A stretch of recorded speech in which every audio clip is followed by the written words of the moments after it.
In North Carolina, a tragic car accident is blamed for the death of a 45-year-old woman. But a routine investigation raises more questions than answers. And police soon learn that things aren't always as they appear to be. A mother of 6 is found brutally murdered in her Florida home. The forensic evidence points detectives to a suspect, but his whereabouts and the motive behind the murder remain a mystery. For some killers, murder can be a profitable business. And when a victim has been targeted for death, homicide investigators must look beyond the obvious to uncover a murder for hire.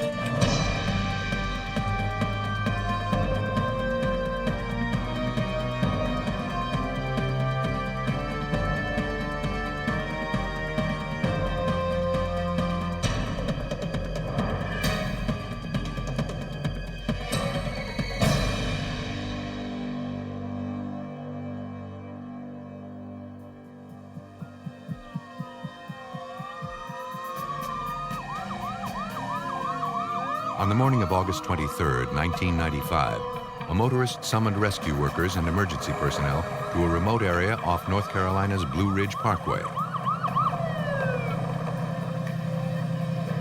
While pulled over at a scenic overlook, she had spotted a van that had plunged several hundred feet down the steep embankment. There was no movement in the vehicle.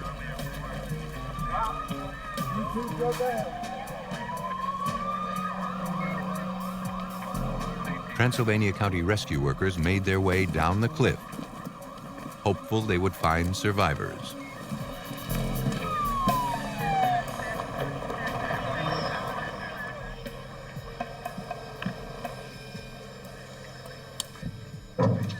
When the rescue worker entered the vehicle, a piece of cinder block stained with blood fell out of the van.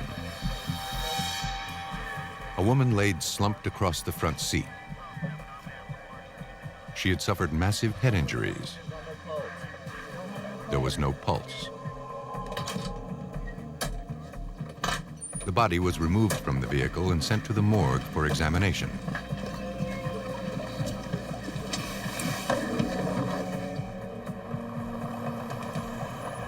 North Carolina State Police began looking for clues to tell them how and why the vehicle went off the road. I didn't see no skid marks with no crash. No skid marks or any signs of sudden braking were found. And there were no indications that the driver had swerved off the road. It was likely that the woman had fallen asleep at the wheel or had been under the influence of drugs or alcohol.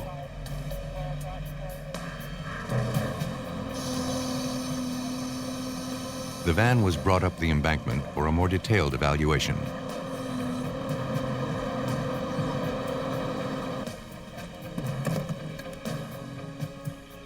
A check on the vehicle's tags revealed that the van was registered to a man named Edward Kratzert, whose address was several hundred miles away in Bradenton, Florida.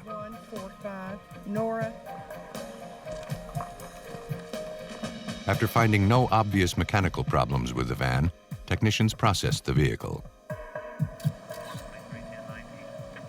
Reddish-brown stains were found on the exterior of the driver's side door. They tested positive for human blood. Inside, they recovered a wallet and driver's license. The driver was identified as 45-year-old Wendy Kratzert, the wife of the vehicle's owner. Blood was found throughout the van. The back of an earring was located on the passenger seat floor. Unsure what to make of the findings, investigators collected several items into evidence.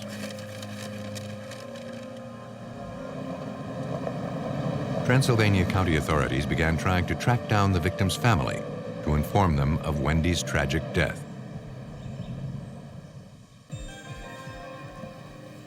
At autopsy, medical examiner Dr. Robert Thompson looked to the victim for clues that could explain the crash. He found no traces of drugs or alcohol in the victim's blood or tissue. Wendy's death had resulted from blunt force injuries to the head. She had suffered 5 individual fractures to the top and back of her skull. Though Wendy had not been wearing a seatbelt, for Dr. Thompson, the location and number of injuries were not typical of car crash victims. Usually injuries that we find with automobile accidents are those in the face areas where the face comes down and hits the dashboard. So the injuries that are found are not really consistent with an automobile accident, although conceivably it could have happened that way. The autopsy results prompted investigators from the North Carolina State Bureau of Investigation to take a closer look at Wendy Kratzert's accident. Special agent and blood spatter expert Andy Klein reviewed photographs taken at the scene. He was immediately struck by the lack of blood found where the victim's body came to rest. From the position that she came to rest in with her head in the passenger side floorboard, and with the wound being to the top and the back of her head, I would have expected to see a larger pool of blood in that floorboard had she received that wound in the van. More troubling, however, was the presence of the victim's blood on the vehicle's exterior running board.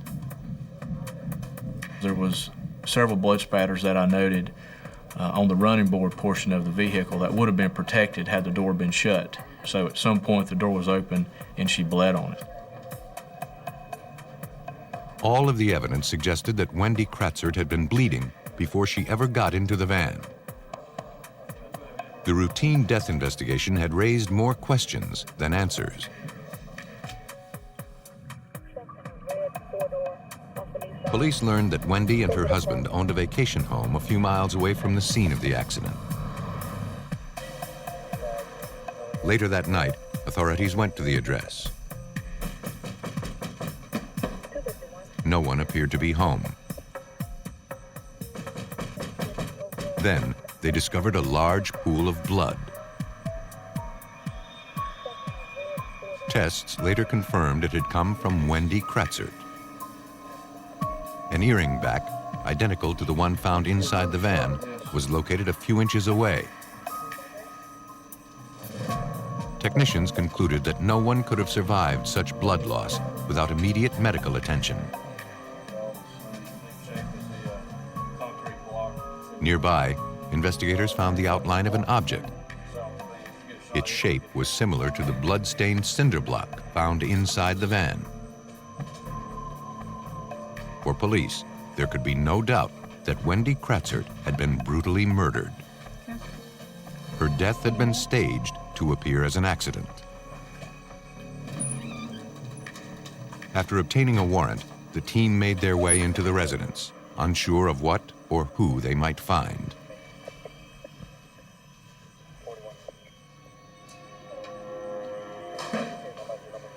No one was home, and the residents showed no signs of forced entry or ransacking. Investigators thoroughly photographed the scene. They also collected numerous personal items and papers that belonged to the victim. Now, investigators had to determine who had killed Wendy and why. Transylvania County Police were eager to question Wendy's husband, Ed.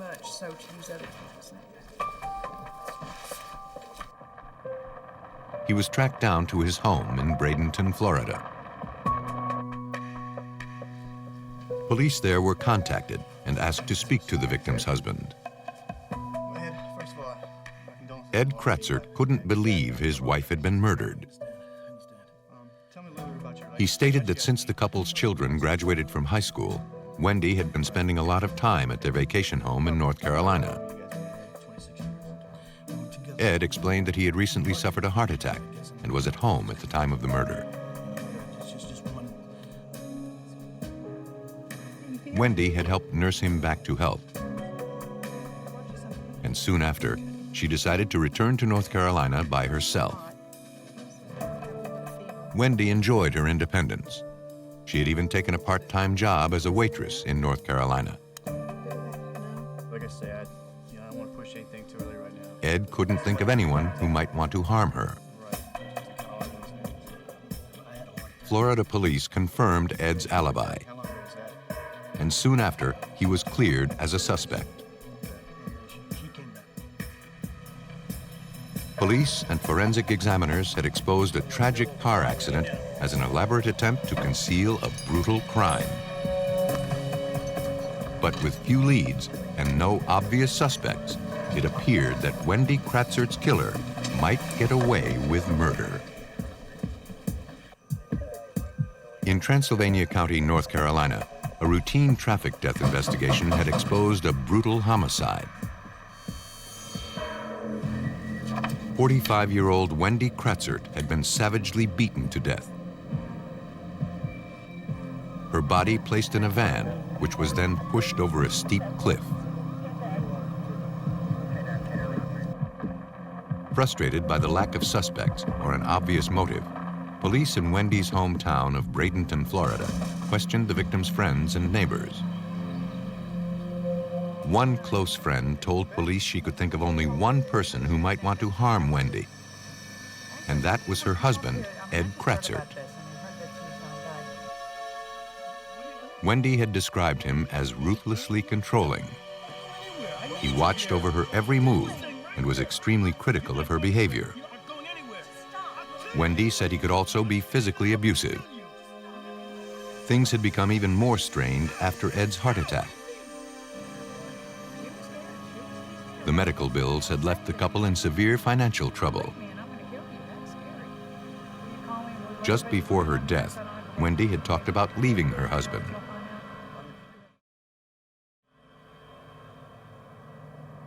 The findings were passed on to police in North Carolina, where Wendy's murder took place. Following up on the information, investigators learned that Ed Kratzert stood to gain $100,000 from Wendy's death. But so far, he had made no attempts to collect on his wife's insurance policy. Though Ed had misrepresented his relationship with Wendy, he had a solid alibi, and there was no motive connecting him to the crime. Desperate to identify Wendy's killer, detectives questioned her co-workers at the local restaurant where she worked part-time. One recalled that just before her death, Wendy had been tired and irritable. She said she had been dealing with unexpected house guests who had shown up from Florida on a few occasions. The co-worker didn't know the name of the visitors, but it was clear to Transylvania homicide detective Rita Smith that Wendy was not happy to have them in her house. Wendy had been very uncomfortable with these people, that they had smoked in her house, that she felt that they had pilfered through her belongings. Looking to identify the house guests, investigators scoured through the items collected from Wendy's vacation home. They found a potential clue. The names Tom and Luana Harrison had been handwritten on Wendy's calendar. And a records check revealed that the Harrisons lived in the same Bradenton, Florida neighborhood as Wendy and her husband. Florida police were dispatched to the Harrisons' home to question the couple. They admitted having visited Wendy in North Carolina a few weeks prior to her death. Tom explained that he and Luana were close friends of the Kratzerts. They spent a lot of time with the couple. They hadn't noticed any problems between Ed and Wendy. Wendy invited them to come stay at their North Carolina home whenever they wanted. She even gave them a key to the house. They took her up on the offer. But that was weeks before her murder. They hadn't been back since. As a matter of routine, the officer asked the couple their whereabouts at the time of Wendy's murder. Tom Harrison suddenly became agitated. He felt he was being treated like a suspect.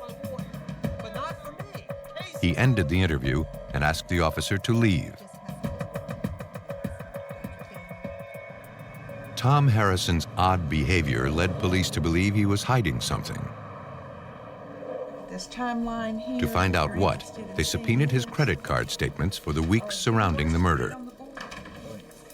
They found that numerous charges had been made to hotels and car rental agencies throughout North Carolina. In fact, the receipts put Tom and Luana Harrison near the scene of the crime in the days before and just after the murder. Tom Harrison had been caught in a lie. Though police could find no motive, the circumstantial evidence was pointing to the Harrisons as Wendy Kratzert's killers. Agents from the Florida Department of Law Enforcement were contacted. They were asked to take Tom Harrison and his wife Luana into custody.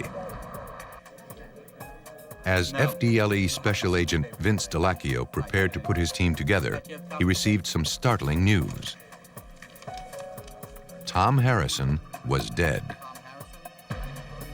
I'd come in the morning and received a phone call from the Manatee County Sheriff's Office. The investigator there asked me if I had seen the front page of the morning paper. The front headline was, "Local man dies in boating accident." According to reports, authorities had discovered Tom Harrison's boat burning out of control in the Gulf of Mexico. After putting out the blaze, rescue workers began a massive search to find the owner. For several days, efforts to find Tom Harrison turned up nothing. Soon after, the search was called off. The prime suspect in Wendy Kratzert's homicide was missing and presumed dead.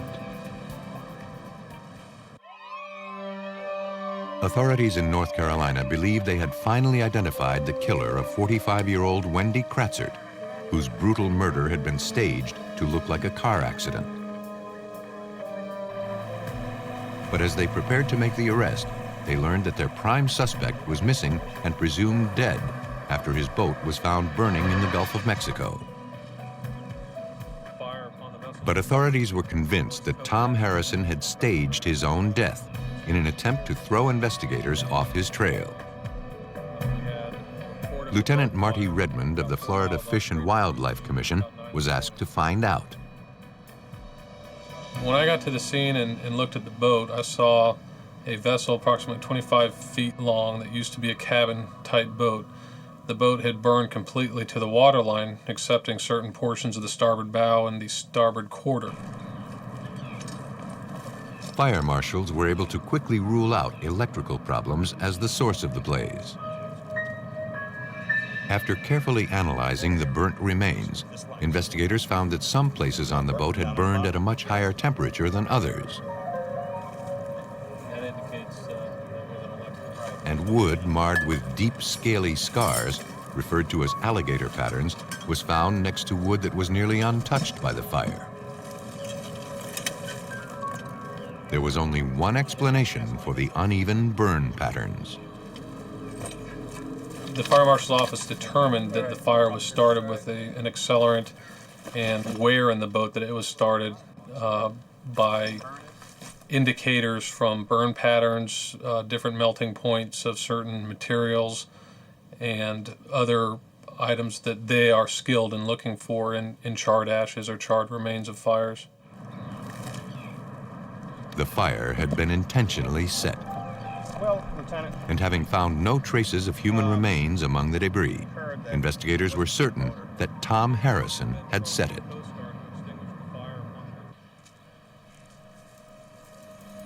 Lieutenant Redmond questioned Tom Harrison's wife, Luana. Careful not to reveal that examiners had exposed arson, he asked her about the circumstances surrounding her husband's mysterious death. We can't close this case out right now. She claimed that on the night of the fire, Tom hadn't been feeling well. After watching a late-night football game, he told her he wanted to go fishing. Concerned for his health, she tried to stop him, but there was little she could do. Tom packed up his fishing gear and left a short while later. For investigators, Luana did not appear to be the grieving widow who had just lost her husband of more than 20 years. Her only concerns were with quickly closing the investigation into Tom's death. Police soon learned why. In addition to being suspects in Wendy Kratzert's homicide, the Harrisons were in deep financial trouble. And Luana stood to collect a large life insurance settlement as a result of Tom's death. Florida Department of Law Enforcement Special Agent Vince Delacchio. But I knew at that point in time that Thomas Harrison was not dead, and that this boating accident was more than likely a staged event, just to hide from the fact that he was a suspect in that case, and probably more than likely in knowing his situation that he was looking for some insurance money. To test the theory, authorities put 24-hour surveillance on the Harrisons' Bradenton, Florida home. Months passed without a break. But then, police spotted Tom Harrison alive and well.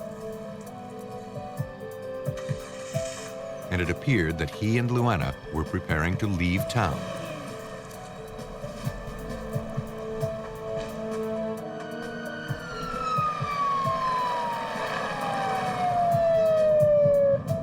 Shortly after the couple hit the road, police pulled them over.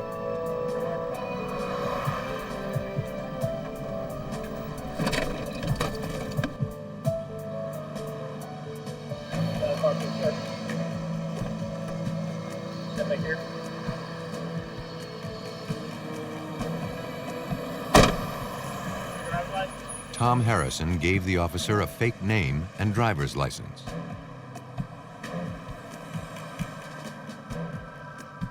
He and Luana were placed under arrest and charged with insurance fraud and arson.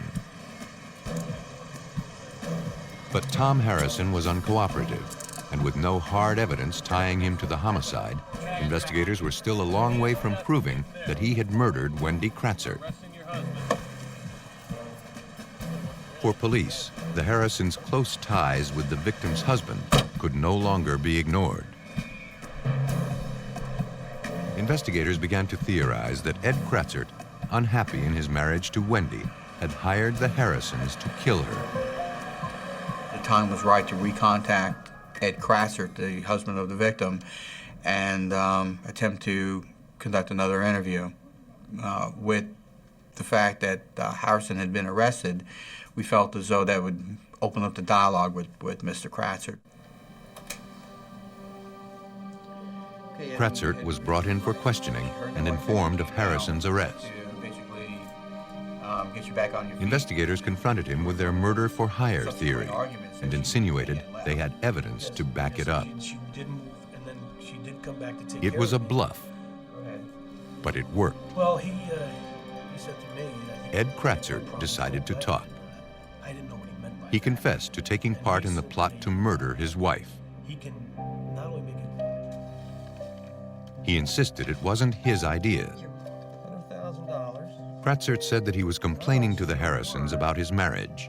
That precludes payment. He knew Wendy was planning to leave him. No. After his heart attack, he was dreading the idea of a prolonged divorce and separation of assets.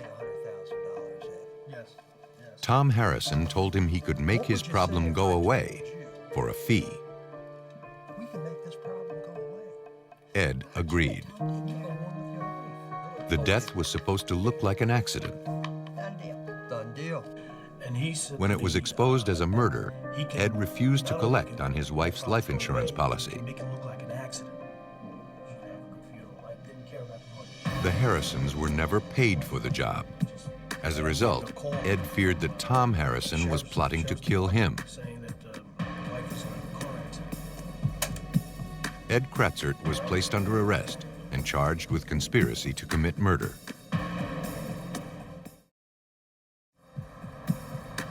Police confronted Tom Harrison with the statements. He refused to cooperate. But it made no difference.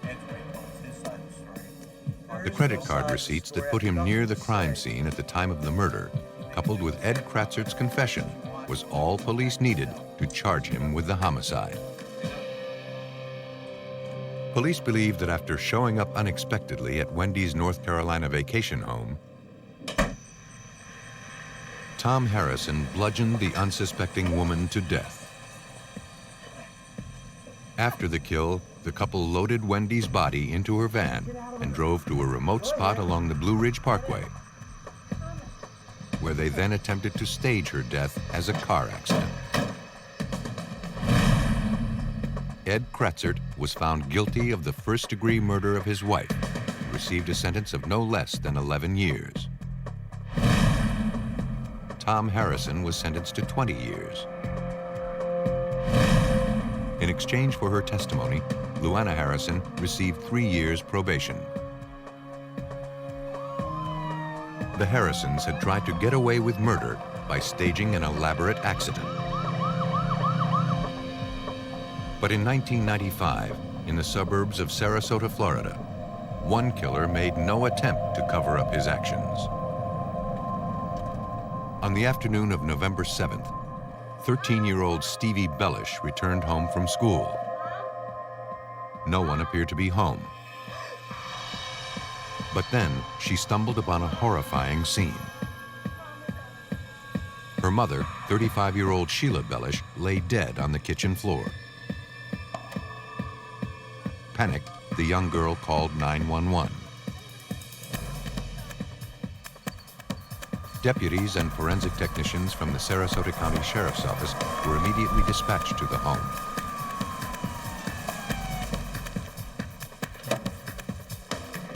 To prevent any contamination, a single forensic technician was allowed to enter the residence and document the scene.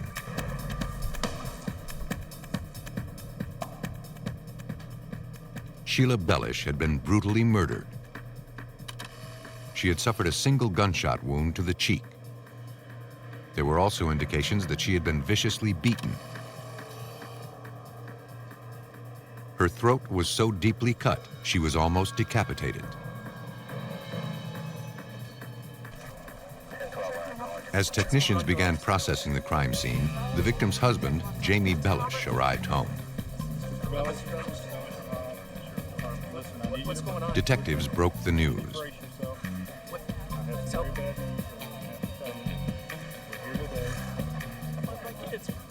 Police assured him that his stepdaughter, Stevie, and the couple's newly born quadruplets were all safe and unharmed.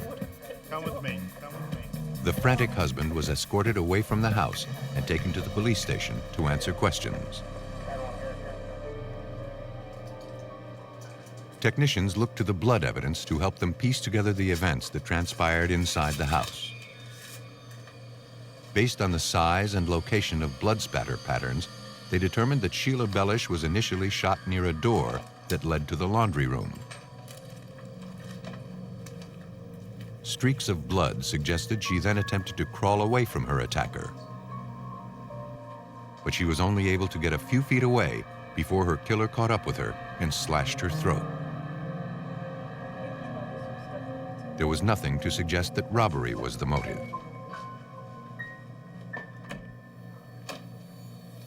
In the laundry room adjacent to the kitchen, technicians located a single .45 caliber shell casing.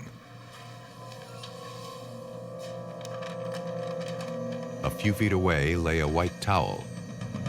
Some of the fabric was covered with gunshot residue, suggesting it had been used as a makeshift silencer. But for some reason, the killer only got off one shot before using a knife to finish the job. Evidence technician Lisa Lanham tried to make sense of the excessive violence inflicted on Sheila Bellish. There are two possibilities of why he abandoned the gun. One is that the gun is very loud in a small confined area and probably sounds even louder when you're the one shooting it, and he may have feared that the neighbors would overhear the weapon. The other possibility is that the towel got caught in the gun and then basically made the gun inoperable. Looking for any trace of the killer that may have been left behind, technicians collected dozens of prints from throughout the residence, including some found inches from the bullet casing. All of the evidence was forwarded to the Sarasota County Crime Lab. Homicide detective Chris Iorio was assigned lead detective on the case. All I knew at that point was we did have a mother of 6 kids deceased in the kitchen, head trauma. Most likely a gunshot was involved, and we took it from there. Investigators know from experience that their best opportunity to solve a murder falls within the first 24 hours. With few clues and no obvious suspects, they hoped an autopsy could point them to this brutal killer. Police in Sarasota, Florida struggled to find answers in the death of 35-year-old Sheila Bellish, a mother of 6 found brutally murdered in her home. At autopsy, the medical examiner recovered a .45 caliber bullet that had been fired from close range into the victim's face. It had shattered her jaw, but it was not the cause of death. A single knife wound had severed the victim's left and right jugular veins. Sheila Bellish had bled to death. There were no signs of sexual assault, and no clues to the killer's identity were found. The overkill observed at the crime scene led police to suspect that the killer was someone close to the victim. Sheila's husband, Jamie Bellish, was brought in to answer questions. He described Sheila as a dedicated mother and a loving wife. Jamie explained that he and Sheila and her 2 children from a previous marriage had recently moved to Florida from San Antonio, Texas. Sheila had just been through a nasty divorce. And when she and her new husband learned they were going to have quadruplets, they decided to start their lives over in a new city. The decision to move had not been an easy one. But according to Jamie, Sheila's ex-husband continued harassing her, even after the divorce was finalized. Jamie said that at the time of the murder, he was at work. But homicide detective Chris Iorio was taking nothing for granted. At the beginning of the case, Jamie Bellish was our obvious suspect due to just his role in the family structure, but within, I'd say, 4 or 5 hours after we responded, we felt pretty sure that he was not involved.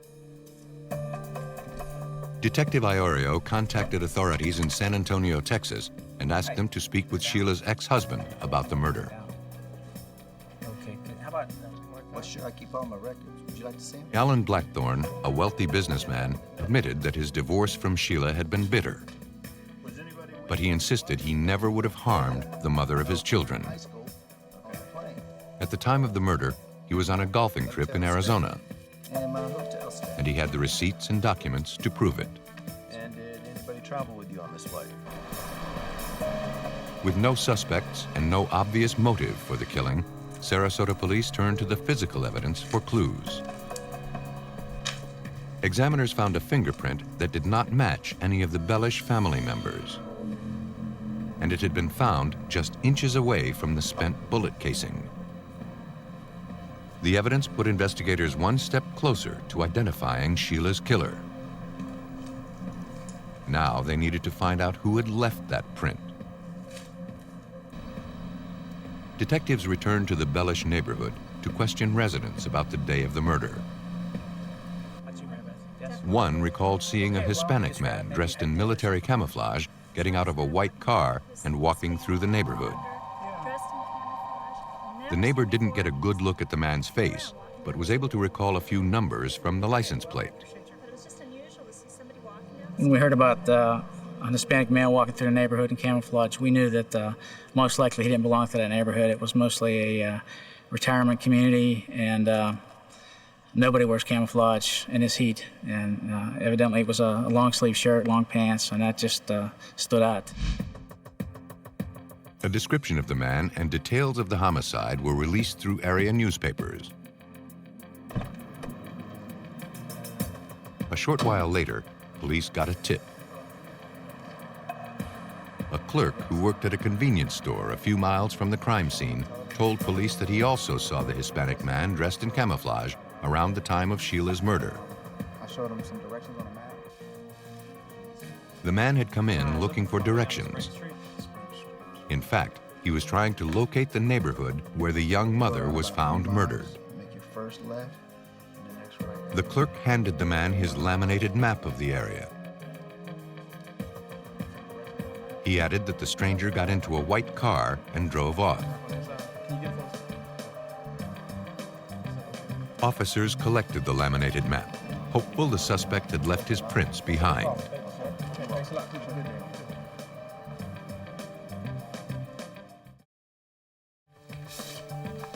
At the crime lab, examiners located several prints on the map. Evidence technician Lisa Lanham then compared them to the suspect's prints that were recovered from the crime scene. She found a match. Police had identified a suspect and had evidence that could tie him to the crime scene. Now they needed to know his name. All they had was a partial license plate number from his vehicle. It wasn't much to go on. We initially ran a tag out of Florida. I mean, a lead's a lead, you have to try. And it came back to nothing. And then we decided, since the Bellishes were from Texas, that'd be the next state to try. And when we got that tag, the information back, it was registered to somebody in Texas, so we had to follow up that lead. Investigators traced the white vehicle to a 21-year-old Austin, Texas resident named Jose Joey Del Toro. We ran a background check on Jose Del Toro. As soon as we got his name, we did find out that he had a criminal history, but nothing that would make you believe he was a murderer. But that was a conclusion forensic scientists would have to make. Joey Del Toro's fingerprint card was forwarded to the Sarasota County Crime Lab. There, examiners compared his prints to those recovered from the Bellish home. After careful scrutiny, they concluded that Joey Del Toro had left the print. A warrant was issued for his arrest. Police in Del Toro's hometown of Austin, Texas, were unable to track down the suspect. However, they did manage to locate his white vehicle. Armed with a warrant, investigators processed the car.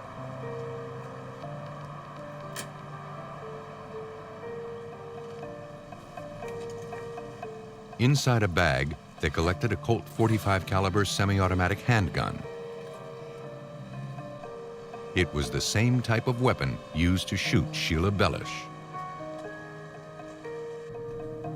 To nail their case against Joey Del Toro, investigators forwarded the weapon to ballistics experts at the Florida Department of Law Enforcement Crime Lab. First, the weapon was fired into a water tank. The water slows the bullet's flight without distorting the unique marks left behind as it passes through the gun barrel. The rounds collected from the water tank could then be compared to the bullet recovered from Sheila Bellish's cheek.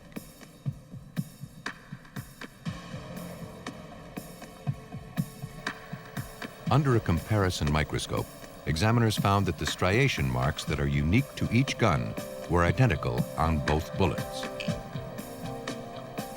All of the forensic analysis left investigators with no doubt that Joey Del Toro had murdered the young mother of 6.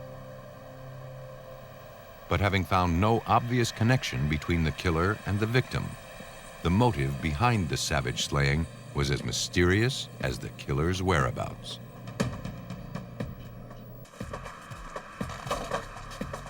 Police in Sarasota, Florida, had finally linked a suspect to the murder of 35-year-old mother of 6, Sheila Bellish, found brutally beaten, shot, and stabbed in her home. All of the evidence suggested that 21-year-old Joey Del Toro committed the murder and then fled to Texas. But so far, all efforts to locate him had gone unsuccessful. Then, police got a tip that the fugitive was staying with relatives in San Antonio.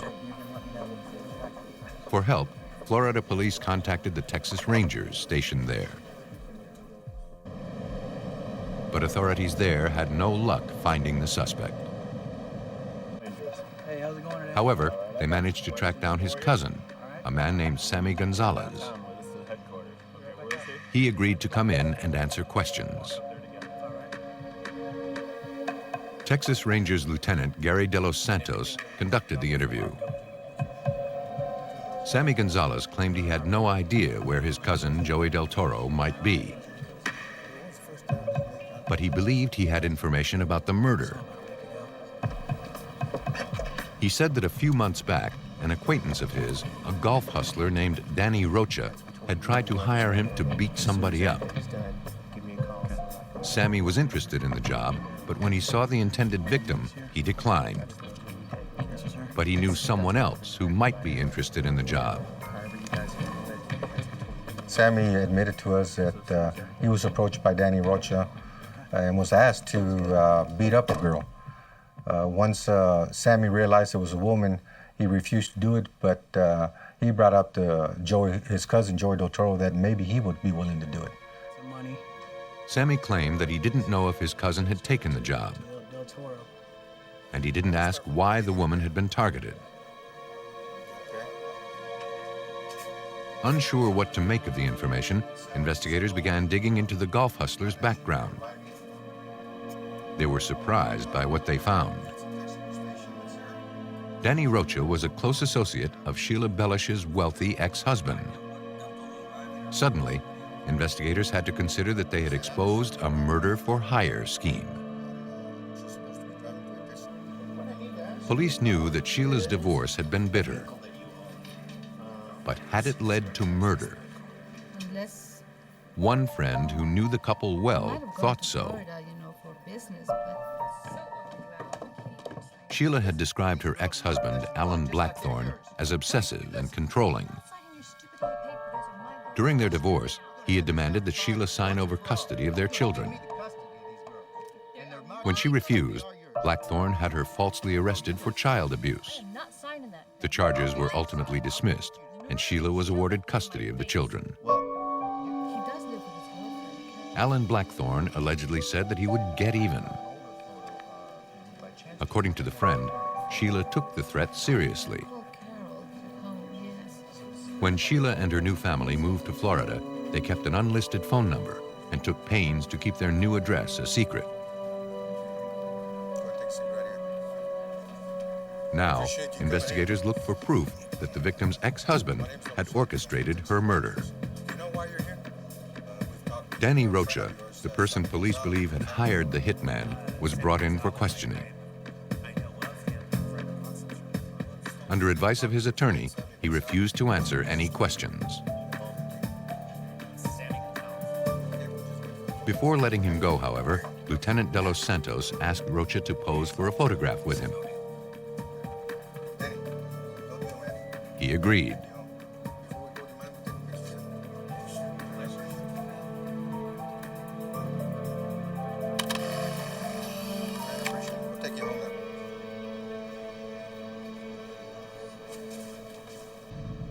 The following day, Sammy Gonzalez was brought in for another interview. Police were convinced he knew more about the murder plot than he claimed. When shown the photograph, Sammy became convinced that Danny Rocha was cooperating with authorities. Fearing he had been implicated in the murder, he decided to talk. Now, he admitted that he had accepted $14,000 from Danny Rocha to murder Sheila Bellish. A short while later, he hired his cousin to actually carry out the homicide. Sammy believed that Sheila Bellish's ex-husband, Alan Blackthorne, had ordered and financed the murder. He also told investigators where they could find the hitman, Joey Del Toro. Soon after, Del Toro was tracked down to a motel in Mexico. He was placed under arrest and, after extensive legal wrangling, extradited back to the United States to stand trial for murder.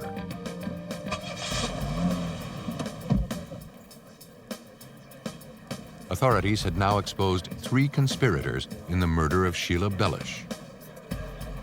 But the alleged mastermind, Alan Blackthorne, was still a free man.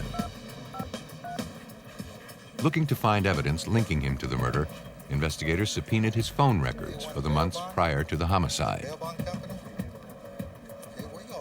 One number that continually popped up was traced to the bail bondsman who had helped Sheila get out of jail when she was falsely arrested.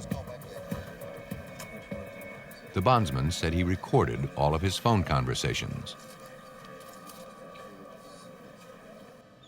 Police realized that he would have been one of the few people to have a record of Sheila Bellish's most current address.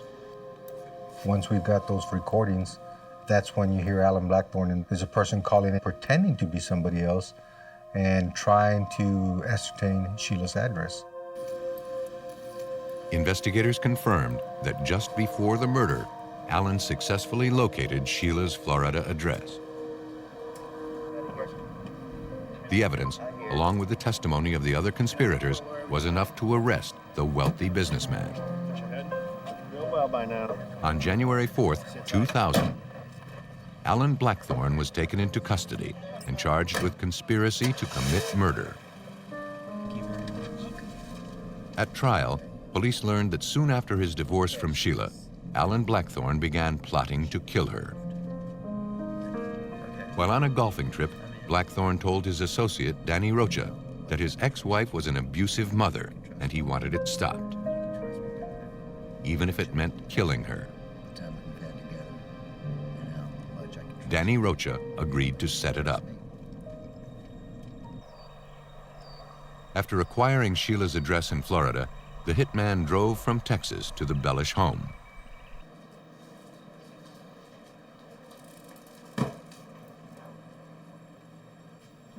Joey Del Toro broke into the residence and waited for his opportunity.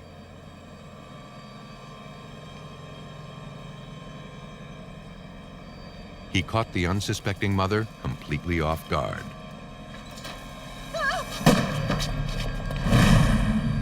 For their role in the murder, Joey Del Toro and Danny Rocha each received life sentences.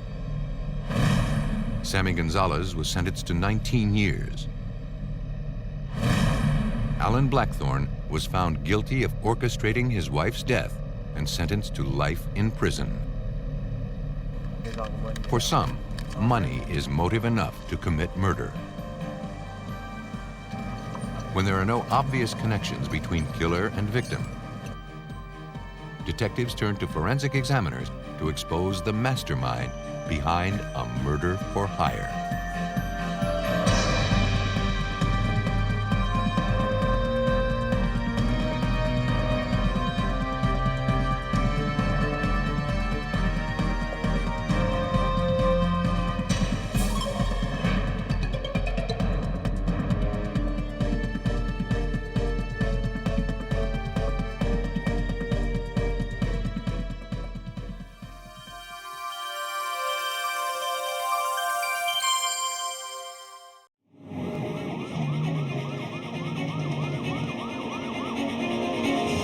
On Maryland's eastern shore, a couple's romantic weekend getaway turns lethal when a man dies in a deadly blaze. Though all of the evidence suggests a tragic accident, a routine investigation exposes some troubling irregularities. In Florida, an apparently healthy woman dies in her home, and examiners can find nothing to explain the death. Though police suspect murder, years will pass before new forensic technology offers any hope of proving it. When an untraceable poison is used to commit murder, homicide detectives face a difficult challenge. For help, they turned to forensic toxicologists to follow a killer's tracks and expose a toxic death.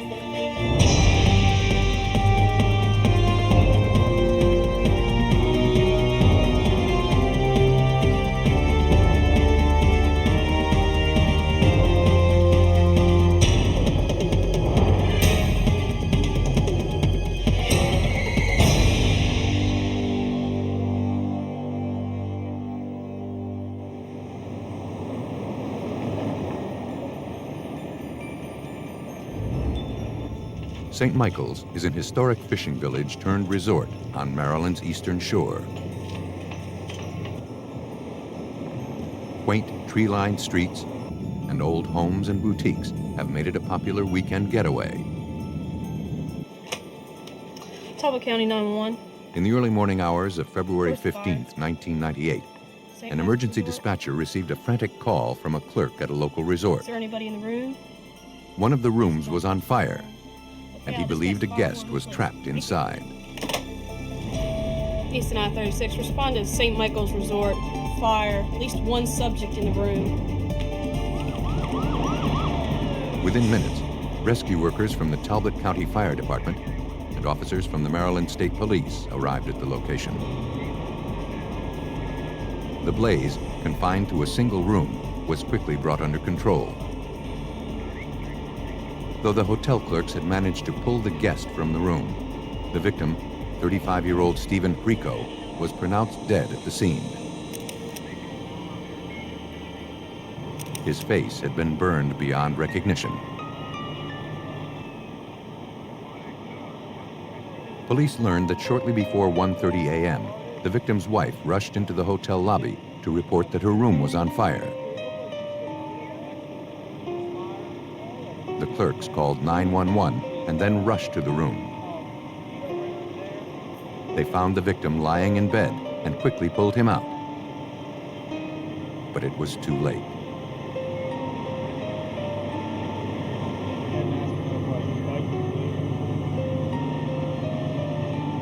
The victim's wife, 33-year-old Kim Rico, said she and her husband Steve were spending Valentine's weekend together.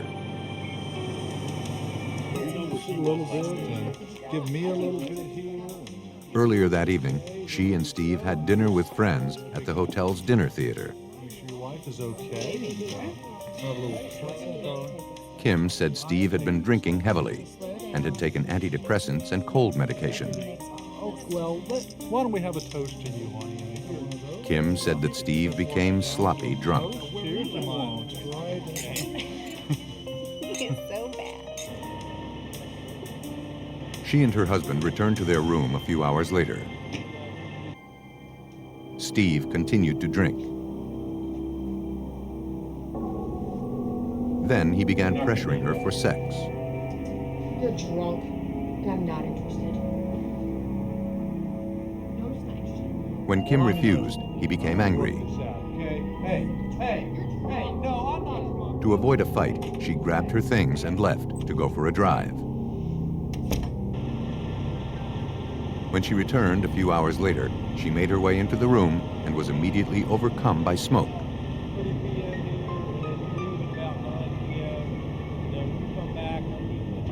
She couldn't believe her husband of 10 years was gone. He's a smoker? What kind of cigars does he smoke? Investigators searched for answers to explain the deadly blaze. Maryland Deputy State Fire Marshal Mike Mulligan began by looking for the fire's origin. The point of origin is key in determining the cause of a fire and determining whether it was accidental or purposely set. And what you do is you begin at the area of least fire damage and you progress into the most fire damage. And the idea is that at the spot where you have the most fire damage, the fire has been burning the longest. On the nightstand next to the bed, investigators found their first clue: a partially melted soft drink bottle. The heat softened the plastic on the side that faced the fire while it was still cold on the other side. And the plastic began to melt and pointed the neck of the bottle toward the point of origin. The fire had apparently started near the pillow, where Stephen Rico's head would have been. Burn patterns showed its progress across the bed and down to the charred carpet.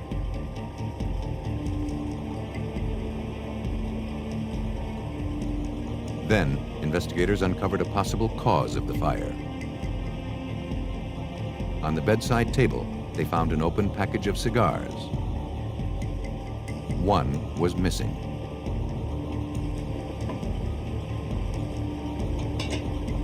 For fire marshals, the reason behind the blaze seemed tragically clear. We could eliminate the electrical, we could eliminate the heating and the air conditioning units, we could eliminate the wood-burning stove, and what did that leave us with? Well, one of the possibilities was careless smoking. At autopsy, the medical examiner found that Stephen Rico had suffered severe burns to his head, arms, and torso.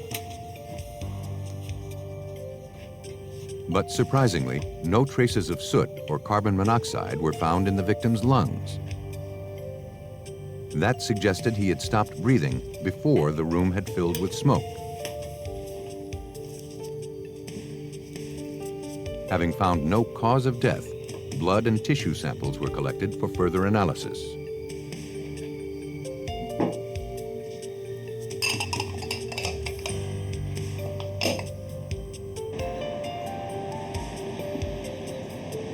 Toxicologists at the Maryland State Police Crime Lab confirmed that there was no carbon monoxide present in the victim's blood or tissue.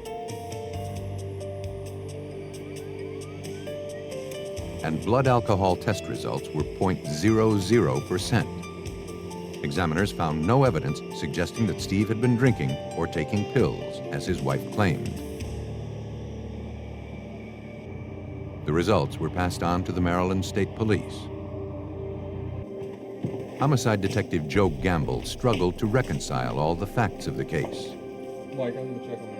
They could not determine how he died. They could tell us that he didn't die of any natural causes. There was no alcohol in Stephen's blood, no soot or carbon monoxide in his lungs. That did not jive with what Kimberly Rico told us that night. To resolve the inconsistencies, detectives questioned the victim's wife again.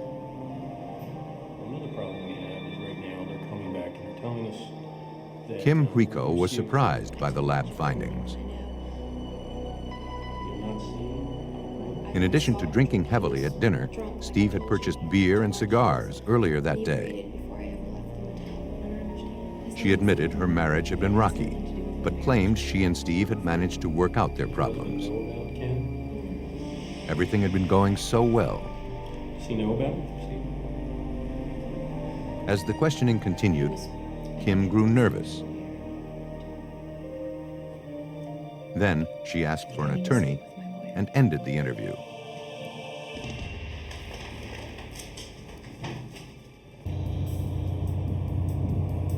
To find out what Kim Rico was hiding, police contacted the couple's friends. All agreed that Kim and Steve had been working hard to salvage their marriage. But none of the friends had ever known Steve to smoke cigars. The inconsistent information, in addition to the autopsy findings, led investigators to suspect that Steve Rico's death had not resulted from an accident, as his wife suggested. No evidence of alcohol was found in his blood.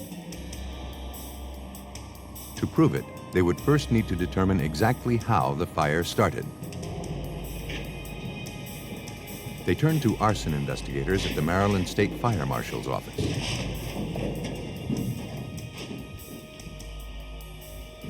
At a training facility in eastern Maryland, fire marshals looked to recreate the damage observed at the scene.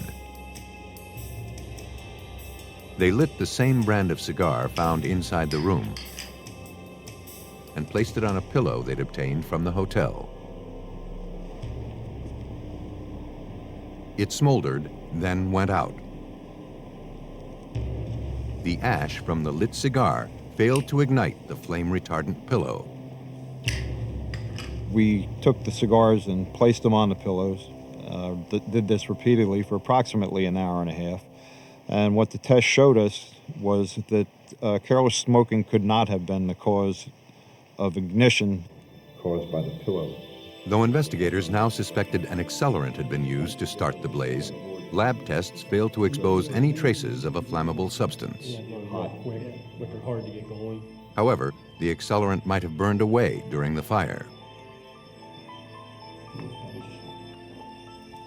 The only other way investigators could ignite the pillow and recreate the burn damage was by applying a makeshift torch directly to it.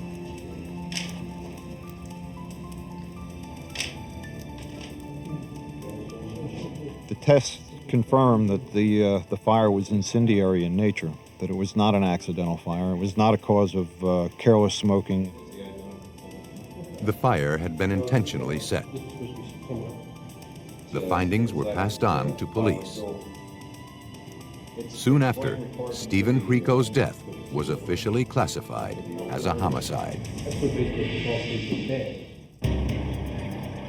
Authorities on Maryland's eastern shore proved that a hotel room fire that claimed the life of 35-year-old Steve Rico was not the result of careless smoking, as his wife Kim suggested. Having found no traces of smoke in the victim's lungs, it was also clear that Steve Rico was already dead when the fire was set. But the medical examiner was unable to determine exactly how he died.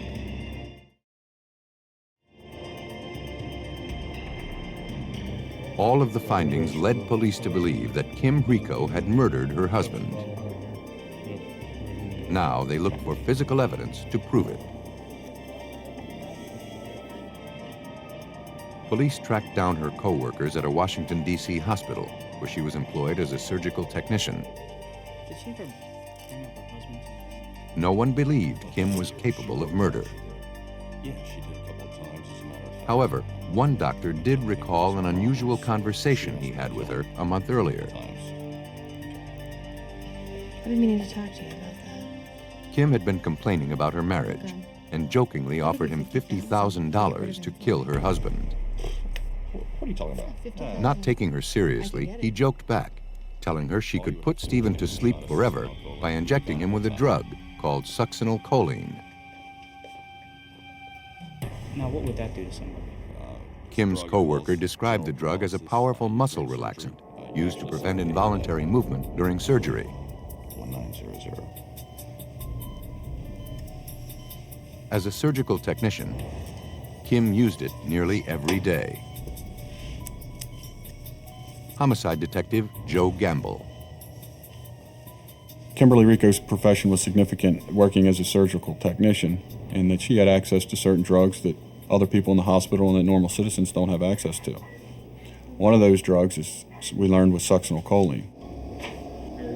Though toxicology tests turned up no traces of the drug in Stephen Rico's body, detectives learned that succinylcholine breaks down almost immediately, leaving no detectable traces behind. In essence, the drug is a perfect murder weapon. It's injected into the tissue, doesn't have to go into the bloodstream, and it causes your muscles to relax, which includes your heart and your diaphragm and your breathing. And with enough succinylcholine, you just stop breathing and your heart stops and you die. With the homicide investigation taking on a clearer focus, detectives returned to the crime scene. While they searched the hotel for a syringe or a drug vial, divers combed the Miles River, located directly behind the resort.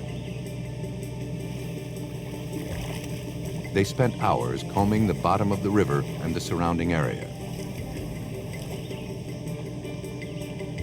But their search turned up nothing.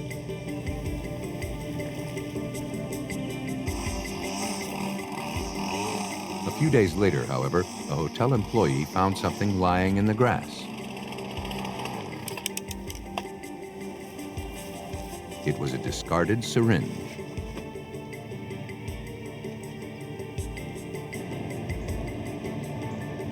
The evidence was forwarded to the Maryland State Police Crime Lab. A thorough analysis of the needle failed to produce any traces of the victim's blood or succinylcholine. Examiners applied a laser light to the evidence, hoping to find fingerprints that may have been left behind. But all of their efforts turned up nothing. With no obvious motive or a murder weapon, investigators would have to rely on the circumstantial evidence to prove that Kim Rico had killed her husband. And their best hope was to establish that she had staged the crime scene to throw investigators off her trail. So we set out, of course, to find out where the alcohol came from and where the cigars came from, hopefully proving that Kimberly bought these things or purchased these things to stage the room, to set the room up. What if I could take a couple minutes of your time? Checking to see if a Detective Gamble canvassed convenience stores near the resort. He found a clerk who recalled a woman matching Kim Rico's description. The store employee told him that around the time of the murder, the woman came in to purchase a six-pack of beer and a pack of cigars. I don't know why you need to say that. I'm obviously of age. The customer had made a lasting impression on the clerk. Who dyes your hair? The store clerk remembered Kimberly that day because Kimberly was particularly rude. Kimberly had been so abrupt with her, and that stood out in the store clerk's mind. That's how she was able to remember her. Police collected a package of cigars like the ones purchased by Kim Rico. price tag on that. They were the same brand found in the Rico's hotel room. Investigators also collected the stamp gun used to attach the price stickers to the merchandise. Mark everything in the store with? Thanks for your time. The items were delivered to forensic document examiner Joan DiMartino at the Maryland State Police Crime Lab. To establish a link between the evidence, she began comparing the characteristics of the price sticker on the cigar pack found at the crime scene to the one collected from the convenience store. The characteristic of most significance would be the design cuts, the tamper-proof die cuts that cause something to break away if say, a ne'er-do-well person wanted to peel off the price tag, it would break away. These are common to a particular manufacturer. A visual inspection revealed no differences between all of the stickers collected. Using an infrared light source, DiMartino looked for commonalities and differences within the ink itself. She found that the dyes and pigments that make each ink unique were the same on both cigar packs. They had all originated from the same stamp gun collected from the convenience store. Kim Rico had purchased the cigars found at the crime scene, something she had previously denied. Police were building a strong circumstantial case against Kim Rico. But having revealed no official cause of death and no obvious motive behind the homicide, investigators were still a long way from proving murder. Maryland police were convinced that 33-year-old surgical technician Kim Rico had murdered her husband with an untraceable drug, then staged the scene to make his death appear as a tragic accident. But so far, all of the evidence amassed against her was circumstantial. Looking to uncover a motive, police re-interviewed people close to the couple. Talk to you about Kimberly. I understand that you're friends with her? One friend admitted that just before Stephen's death, Kim said that she wanted to divorce him. Kim had been having an affair with a man she'd met a few months before.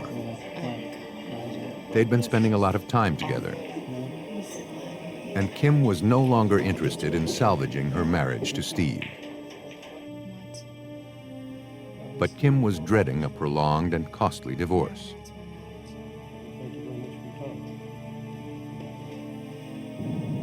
The information was enough for investigators to obtain a warrant to search Kim's home.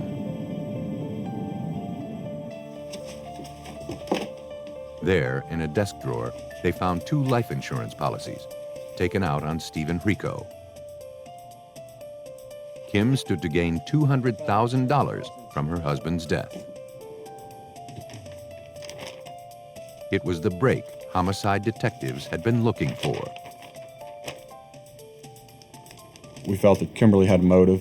She had a large amount of money to gain. She had been involved in an affair that she wanted to move forward with. And those were the two things that we felt that Kimberly wanted to gain by the murder of Stephen Rico. We got out of Kim Rico's house on Bellevue Drive. A warrant was issued for Kim Rico's arrest. But before police could act, they received some startling information. Where's she at? Kim Rico had attempted suicide. How long ago was that? Okay. One of Kim's friends had become concerned when she hadn't heard from her in some time. When she went to check on her, she found Kim unconscious on the floor. An empty bottle of pills lay nearby. Kim Rico, the prime suspect in her husband's death, was rushed to a nearby hospital. Though she was in critical condition, medical personnel had gotten to her on time. A few days later, Kim Rico was released from the hospital. Police were there waiting. Are you Kimberly Rico? Okay, right now I have a warrant for your arrest. She was taken into custody and charged with murder. You have the right to remain silent. You have the right to return to the kin. Based on the evidence, investigators believe that Kimberly Rico was driven by greed and a desire to further her affair. On February 15, 1998, she injected her unsuspecting husband with the untraceable drug succinylcholine. It paralyzed him immediately. She staged the scene to make it appear Stephen had been drinking beer and smoking cigars.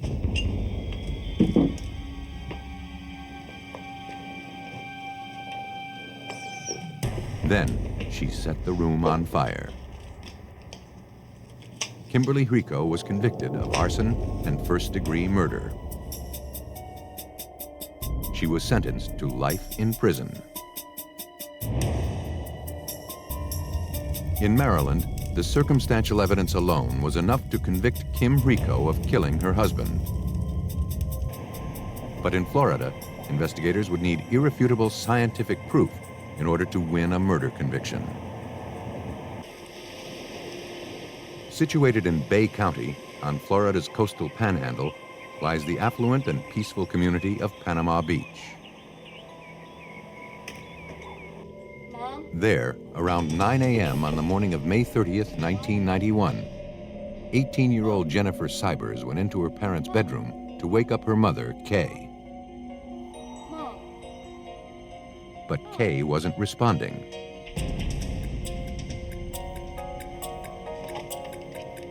Panicked, Jennifer called her father, Florida State Medical Examiner. He told her not to worry. He was sending help and said he would be there shortly. Okay. Okay. Emergency workers and a doctor from the medical examiner's office were dispatched to the scene.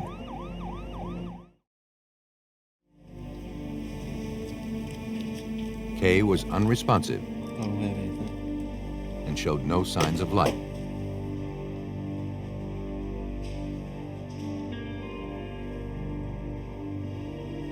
The 52-year-old mother of three was pronounced dead at the scene, the apparent victim of a heart attack. A Bay County Sheriff's deputy heard the call over the radio and responded to the house. I'd like to speak to you outside. He was informed that the death had resulted from natural causes and he wasn't needed. I'd like to speak to you outside if I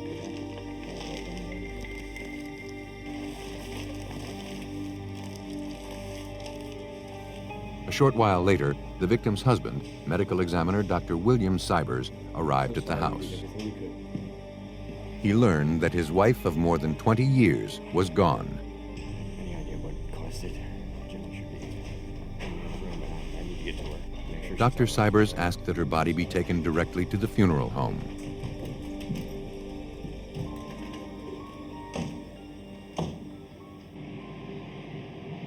The following day, agents from the Florida Department of Law Enforcement received a call.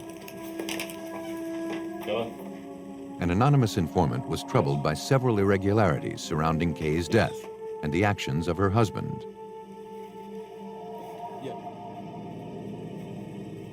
After hearing all of the details, Special Agent Scotty Sanderson agreed to take a closer look at Dr. Cyers. Certain red flags came up. He was a medical examiner. No autopsy had been performed. Kay Cyers was in apparent good health. He did not call 911 after learning of her distress, and the police were notified and sent to the home, but were asked to leave by staff of Dr. Cyers. As a medical examiner, Dr. Cyers knows that all unattended deaths require that an autopsy be performed. His wife's was no exception. To find out why he hadn't followed protocol, investigators arranged for an interview. It's important that an autopsy be conducted. Could you tell me why you didn't order an autopsy? Dr. Cyers admitted he had made a mistake. And I just He was distraught and wasn't thinking clearly.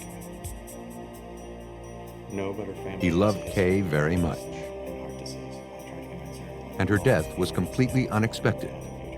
Enjoyed ourselves. Very pleasant. The night before she died, the two had gone out for a nice dinner. Later on, she felt that she had a little.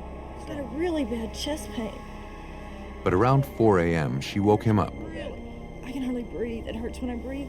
Kay was experiencing pain in her chest and left shoulder. Oh, man. Draw some blood for her. Dr. Cyers was concerned. Kay had a family history of heart disease and diabetes. Just try to relax. But she refused to go to the hospital. Let me see if I can put your arm down a minute. Dr. Cyers said he tried to draw some blood so he could have it tested the following morning. Ouch. But he said he botched the job. Ow. Ow, Bill. After 2 unsuccessful attempts, he gave up. I'll be right back. Lay back. Eventually, Kay fell back asleep. Dr. Cyers said he called to check up on her several times the following morning, but he never got through. See if she wanted to take something for her. As a matter of routine, Agent Sanderson asked for the syringe, but Dr. Cyers didn't have it.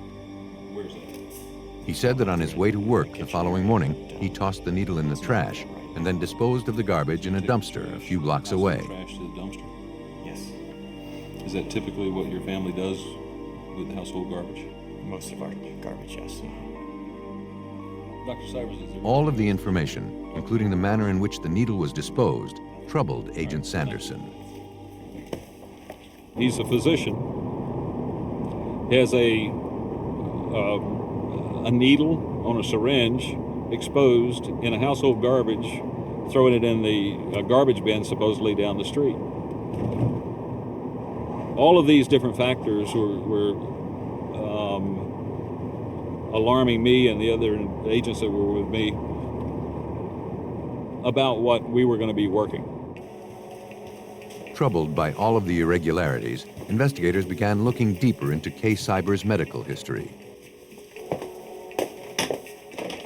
FDLE Special Agent Dennis Norred pored over her records, looking for any clue that might help explain her death. He found no record suggesting she suffered from diabetes or heart disease, as her husband claimed. We had gathered documents from the time that Kay was born up until the time that she had died in Panama City. And there was nothing to ever indicate that she would have experienced any type of health problems. The information suggested that Dr. Cyers was not being truthful about his wife's medical history. To find out why, investigators needed to examine the victim's body. After obtaining a warrant, authorities were dispatched to the funeral home to retrieve Kay's remains. They arrived just in time. Agents were dispatched to that funeral home where they found she had been embalmed and was in a casket for showing, and they were about to transport her body back to her home in Iowa. Dr. Cyers, it seemed, was in a hurry to bury his wife. Kay Cyers' body was transported to an independent medical examiner's office located in Pensacola. It was now up to them to determine if her death had resulted from natural causes or something else. Authorities in Bay County, Florida, looked to explain the death of Kay Cyers, a seemingly healthy 52-year-old mother of 3 found dead in her home. Though her husband, medical examiner Dr. William Cyers, claimed she had a history of heart disease and diabetes, her medical records told a different story. Investigators hoped an autopsy would give them answers. Medical examiner Dr. Gary Cumberland looked to pinpoint a specific cause of death. An external examination revealed the presence of 2 distinct puncture marks on the victim's right arm. That was consistent with Dr. Cyers' claim that he tried to draw blood from her shortly before her death.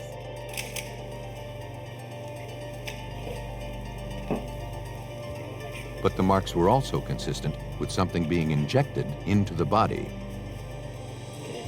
I've seen some fresh hemorrhage around these, so I think that they occurred before she died. So let's make sure that we get some of that tissue for toxicology as well as general histology.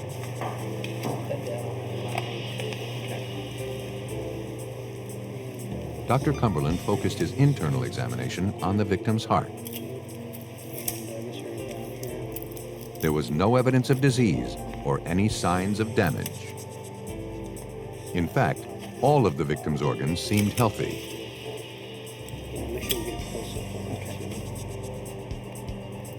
Dr. Cumberland found nothing to explain why Kay Cyers had died so suddenly. Troubled by the findings, he collected tissue and blood samples for further analysis. Basically, what we have is a person who died with no natural disease process responsible for her death. And in those instances, we start looking for toxicologic agents, i.e., is there some drug or poison that she had been given that resulted in her death? The samples were forwarded to the Dade County Medical Examiner's office. But toxicologists were at a disadvantage. Kay Cyers' body had been embalmed soon after her death, and those fluids had likely destroyed any traces of drugs or poisons that may have been injected into her system. Test results turned up negative.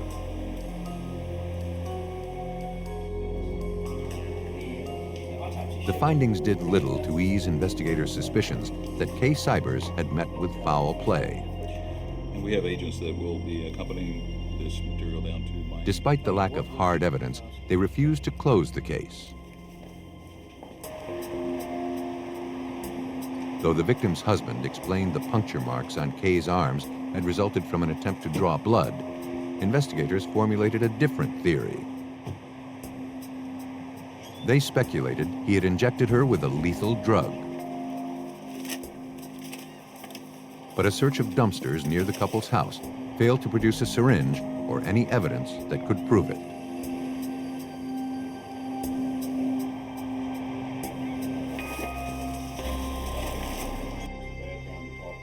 Investigators turned to the couple's children, hopeful they could shed light on a possible motive for murder. But the Cyers' daughter insisted that her parents' relationship was strong. She seemed normal, seemed fine. Her father was dedicated to Kay and the children.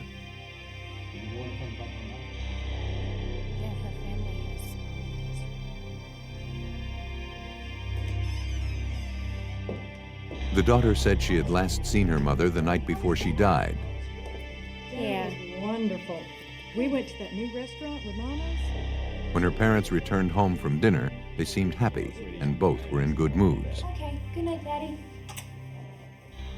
I'll be up in a little bit. She and her mother stayed up and talked for some time. It was good. It was really good. School was long. Oh, You know anything about her medical history? None of the children believed that their father had anything to do with their mother's death. Appreciate you coming in. Thank you. The investigation was going nowhere.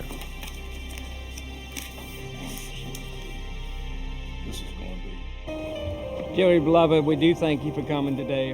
Authorities had no choice but to release the victim's body to her family. Every one of you here with us today. Kay Cyers' remains were flown to her hometown in Iowa. There, she was laid to rest.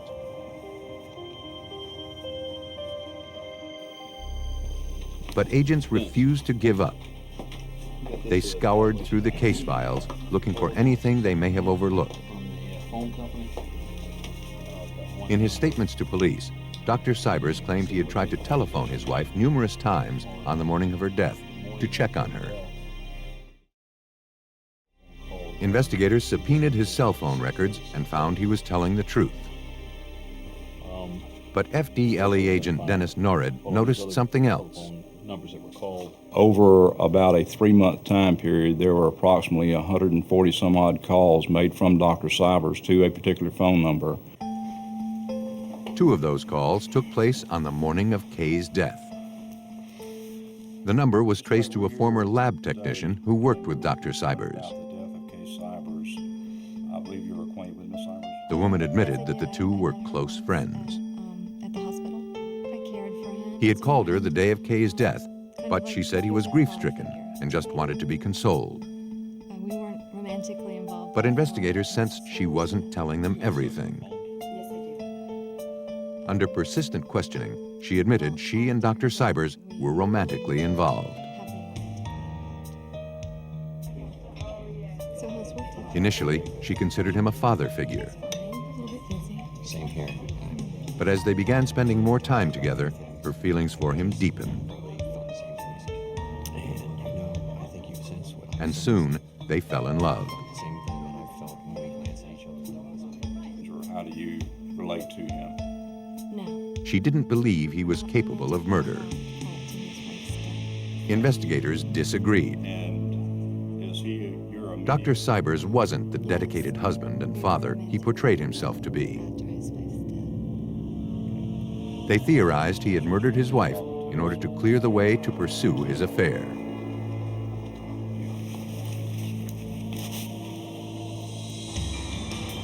Police forwarded Kay Cyers' tissue samples collected at autopsy to the National Medical Services Lab in Willow Grove, Pennsylvania, one of the most advanced forensic labs in the country. There, renowned toxicologist Dr. Frederick Reeders agreed to look into the case.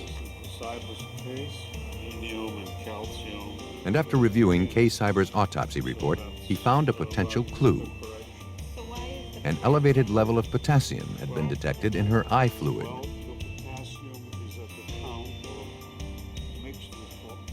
Though potassium occurs naturally in the body in small amounts, if a large dose is injected into a person's bloodstream, it will cause the heart to stop immediately.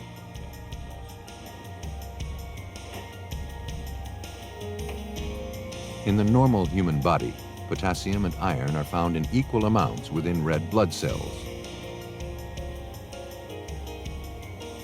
To find out if Kay Cyers had an unnatural amount of potassium in her body, toxicologists used a newly developed system that measures the ratio of potassium to iron.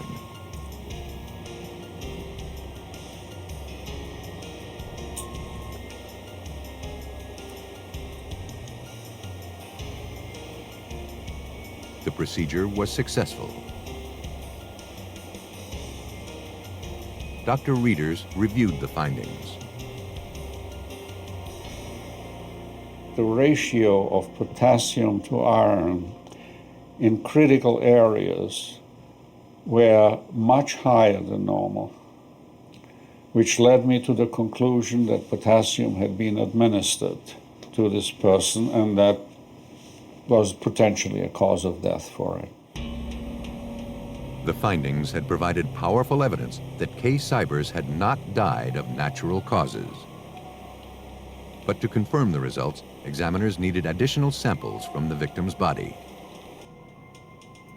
For investigators, that presented a problem. In the state of Iowa, where Kay Cyers was buried, state law will only allow a body to be exhumed if the family gives its consent. But those were the ones that were prescribed. Dr. Cyers, who insisted he had nothing to hide, refused to give his permission.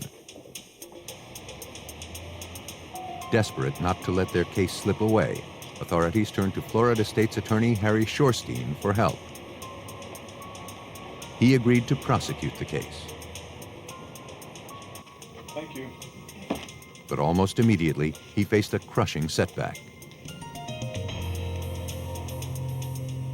The only scientific evidence that could prove murder had been challenged by defense experts. Because potassium occurs naturally in the body, the judge ruled that without additional samples, there was insufficient evidence to prove that Kay Cyers had been administered a lethal dosage.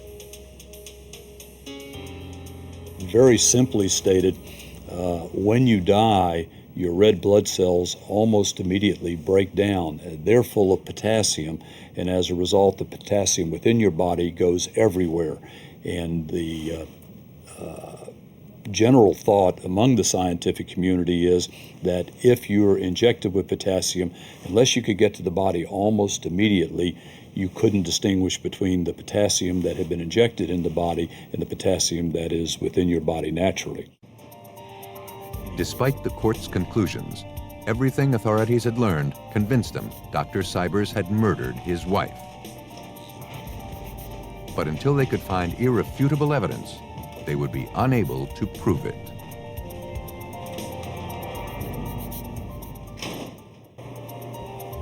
Several years had gone by since the 1991 death of 52-year-old Kay Cyers. Though toxicology tests convinced Florida authorities that her husband had injected her with a lethal dose of potassium, the court ruled the findings were inadmissible. Still, Special Prosecutor Harry Shorstein didn't believe that Kay Cyers died of heart disease, as her husband, medical examiner William Cyers, had suggested. The examination of the heart that had taken place at the autopsy showed no indication whatsoever of any heart disease, and we were going to proceed with the trial without an actual cause of death, just based on the circumstantial evidence. In February of 1997, a warrant was issued for the arrest of Dr. William Cyers. He had since retired and married the woman he had been having an affair with. He voluntarily turned himself in to police. Because of health problems, he was released on $300,000 bail, but not before being fitted with an electronic monitoring device. He was only allowed to leave his home to visit attorneys and to attend church.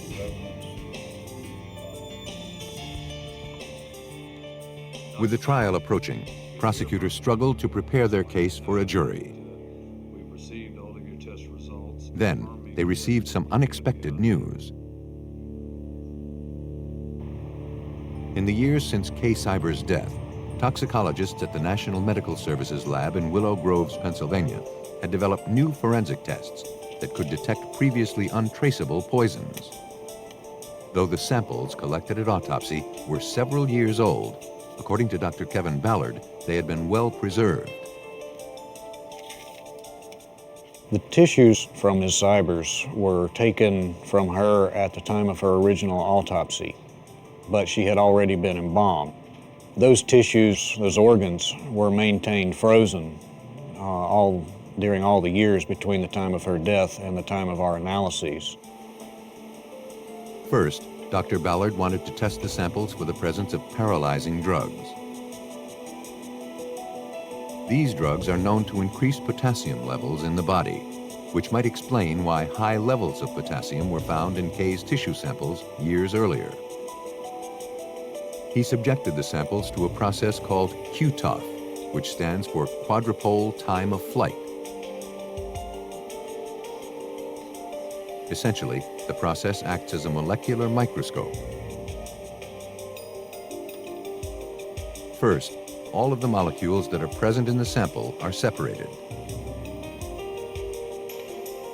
Each individual molecule is then broken down into pieces. Using sophisticated detection equipment, the individual pieces are then weighed.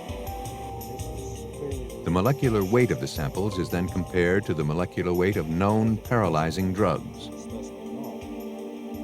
In tissue samples taken from Kay Cyers' kidney, the analysis revealed lethal amounts of the drug succinylcholine. Succinylcholine and these other paralyzing drugs, when they're administered to a person, they paralyze the skeletal muscles of our bodies. These are the muscles that move our limbs. They also paralyze the specialized skeletal muscle, which is the diaphragm, which is the primary muscle that we use when we breathe. So part of the effect is to stop a person's breathing. Done the preliminary interviews of the family members. The analysis had finally given investigators the evidence they needed to prove murder. As a physician, the victim's husband had easy access to the drug and the knowledge to use it with deadly effect.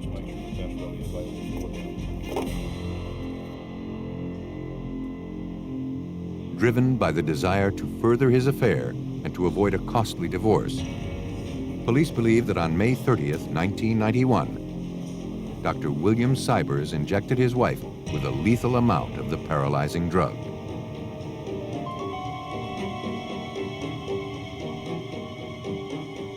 He then tried to use his position as chief medical examiner to conceal his crime.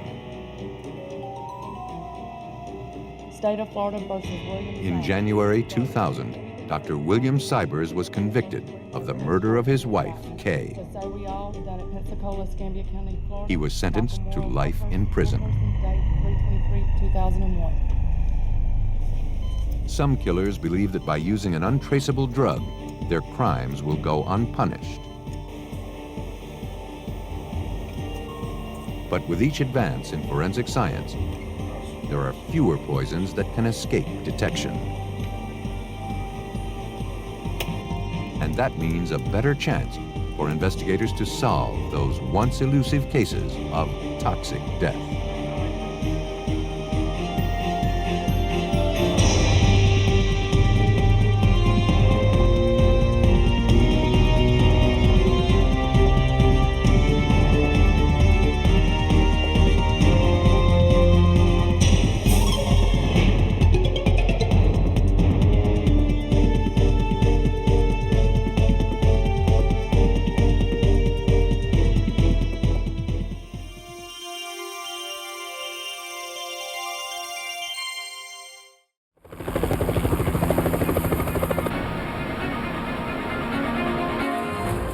Canadian police are on the hunt for a missing woman. Though all indications suggest murder, they must rely on a single strand of animal hair to prove it.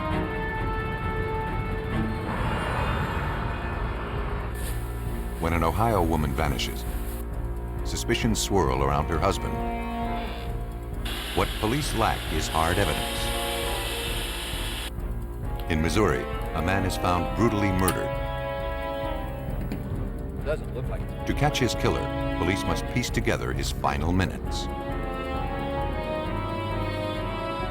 Sometimes, the murder suspect is immediately apparent, but the proof remains elusive. When there are no witnesses to speak for a victim, forensic scientists must transform the smallest clue into a material witness.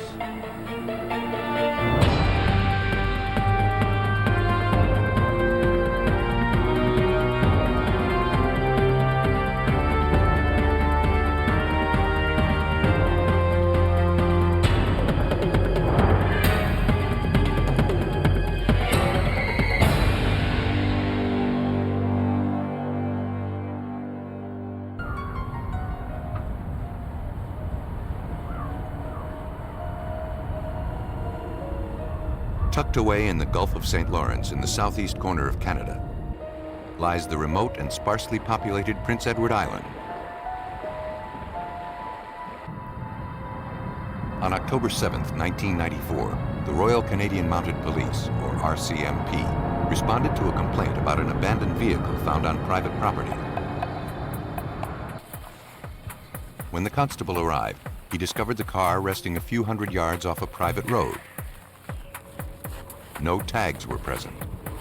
41 to base.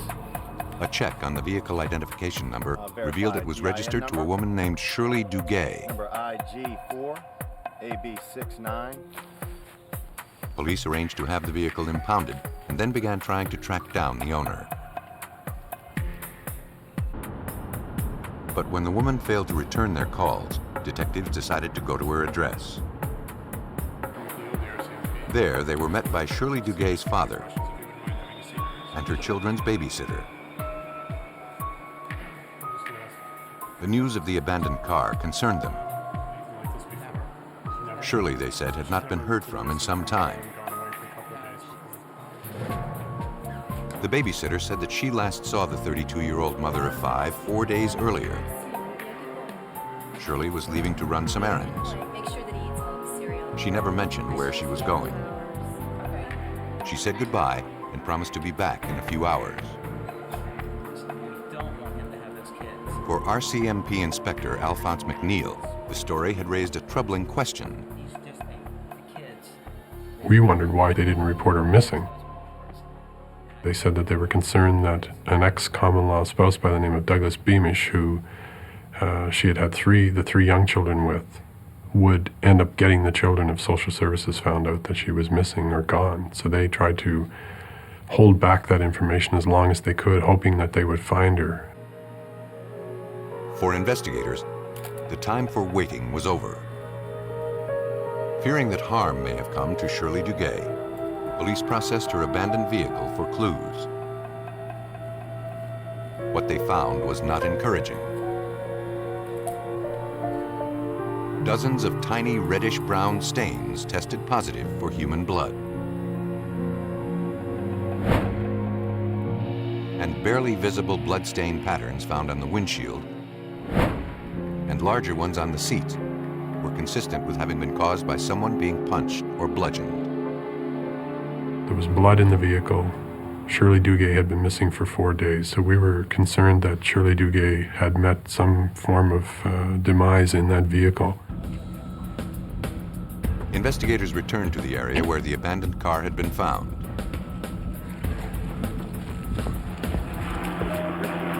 For hours, the search for clues to the young woman's fate turned up nothing. Then, 500 meters from where the car was discovered, investigators found something. It was a pillow stained with what appeared to be blood. And a short distance away lay a blood-stained T-shirt. A shovel was also found nearby. All of the findings pointed to murder.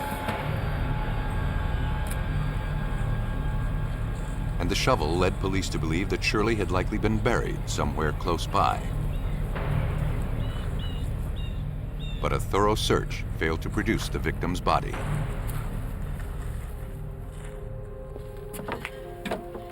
Now, police wanted to speak with the man who had the most to gain from her disappearance.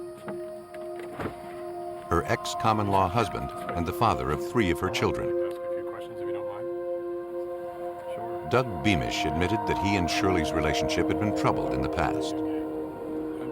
And he realized that her family probably blamed him for her disappearance. But he insisted he knew nothing about it. For the sake of the children, he and Shirley had managed to work out their problems. He said he last saw her a week or so earlier. He had been having car problems, and Shirley offered to give him a ride to a job site where he was employed as a construction worker. On the way there, they had a pleasant conversation about their kids and planned to speak more later. She then dropped him off at the site, and the two said goodbye. He hadn't heard from her since. Doug Beamish sensed that something was bothering Shirley. He speculated that she had left town to visit some friends in Toronto. What kind of car? But it turned out that no one there had heard from her in some time. RCMP, Inspector McNeil speaking. Then, police got a call. North End 1? A woman who had been following the case in the media believed she had important information. This lady called and she said, I remember back around the time that Shirley Duguay went missing, I saw a car similar to hers on a road called the Allen Road, which would be about 20 kilometers away from where we found the car. I remember it was in the evening, it was dark. I saw two people on the side of the road, a tall man, a very small woman. They appeared to be arguing, and I just drove by, and I don't know if it's any good to you or not. The woman couldn't be certain she had in fact seen Shirley Duguay. Still, the information was enough for police to search the area where the caller had seen the couple. But to cover the several square miles, they knew they needed help. Personnel from the Canadian Army agreed to participate in the search. For several days, their efforts turned up nothing. But then, they found something that seemed out of place. One group came across a white plastic bag. We had a police officer with every group of searchers from the military. The police officer seized the bag. The search of the area failed to produce any additional evidence. At the crime lab, examiners carefully removed the contents of the plastic bag. They recovered an old pair of white tennis shoes. There was also a large man's jacket stuffed inside.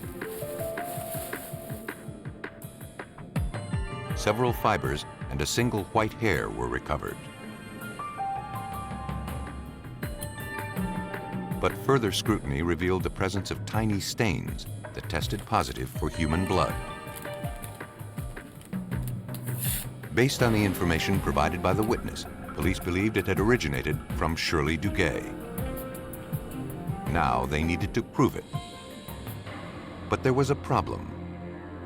We didn't have Shirley Duguay, so we needed to be able to develop a DNA profile. The way we did that's what's called, in some cases, reverse paternity. We took a sample from her father, her brother, and her two sons. Though everyone's DNA is unique, a genetic family resemblance exists among blood relatives.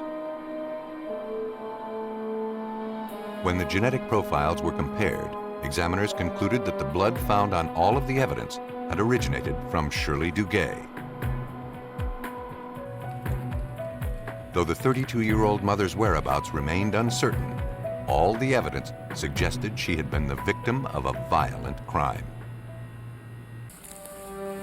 Police on Canada's Prince Edward Island continued searching for missing 32-year-old mother of 5, Shirley Duguay. Though efforts to find her had gone unsuccessful, authorities had found clues suggesting she had met with a violent fate. Among them was a man's jacket, found stained with blood that had originated from Shirley. Looking for clues as to who might want to harm the young mother, officers from the Royal Canadian Mounted Police questioned Shirley's friends. They all believed that Shirley's ex-husband, Doug Beamish, was somehow involved in the disappearance. Recently, Shirley had started dating again. That had enraged her possessive and jealous ex-husband. And Doug Beamish had a history of violence. When was the last time you saw those guys? But the friend didn't recall if Beamish owned a jacket like the one found with Shirley's blood on it. Doug Beamish was emerging as the prime suspect in Shirley Duguay's disappearance. Andre's down with the IDent guys right now looking. But so far, investigators had no physical evidence to prove it. But, without that jacket being able to tie it to someone we don't have much. Andre, how did you make out with Then they got a break. We've got something. Identers came back. They found some white cat hair on the inside of the jacket. And all I could think about all the way down here was Beamish and his white cat in his house. That was all RCMP Inspector Alphonse McNeil needed to hear. We knew that he had a white cat, and there were white hairs in the jacket. So the process then was to find a lab that could examine these if we were able to seize from blood from the cat. With a warrant in hand, police and a local veterinarian returned to Doug Beamish's house. The suspect continued to deny any involvement in Shirley's disappearance and claimed that he didn't own a jacket like the one stained with her blood. Though it seemed like a long shot, authorities took possession of his cat, Snowball, hopeful they could somehow establish a genetic link to the hair found on the blood-stained jacket. Blood and hair samples were collected from Beamish's cat. But now, investigators had to find someone who was an expert in analyzing cat DNA. At the National Cancer Institute in Frederick, Maryland, they found one. There, biologist Dr. Stephen O'Brien has looked to the feline genetic code for help in medical research. When contacted, he agreed to help Canadian police. But Dr. O'Brien and his team never imagined that by cracking the feline genetic code, they might also help crack a baffling criminal case. The request to match a cat's DNA was unique in medical and legal history. First, examiners generated a genetic profile of the white hair pulled from the bloody jacket. Once completed, the results were then compared to the profile generated from the samples taken from Snowball. What we discovered was that the genotype was identical to what we had seen in the jacket hair. So we were pretty sure that the jacket hair had come from a cat which had the same genotype as Snowball. Though the scientists felt confident about the results, they could not be absolutely certain of them. It was possible that the few thousand cats roaming on the isolated Prince Edward Island shared a common ancestry. To find out, biologists needed to generate more DNA profiles of other cats on the island. We had to determine what the status of the population was so that we could make the calculation of how likely it was that we were wrong in pronouncing a match. Examiners went to work developing the genetic profiles of 20 randomly selected cats on the island. When O'Brien compared the results, he found that none shared a DNA signature similar to Snowball's. In fact, the odds that the hair found on the jacket had not come from Beamish's cat were 45 million to 1.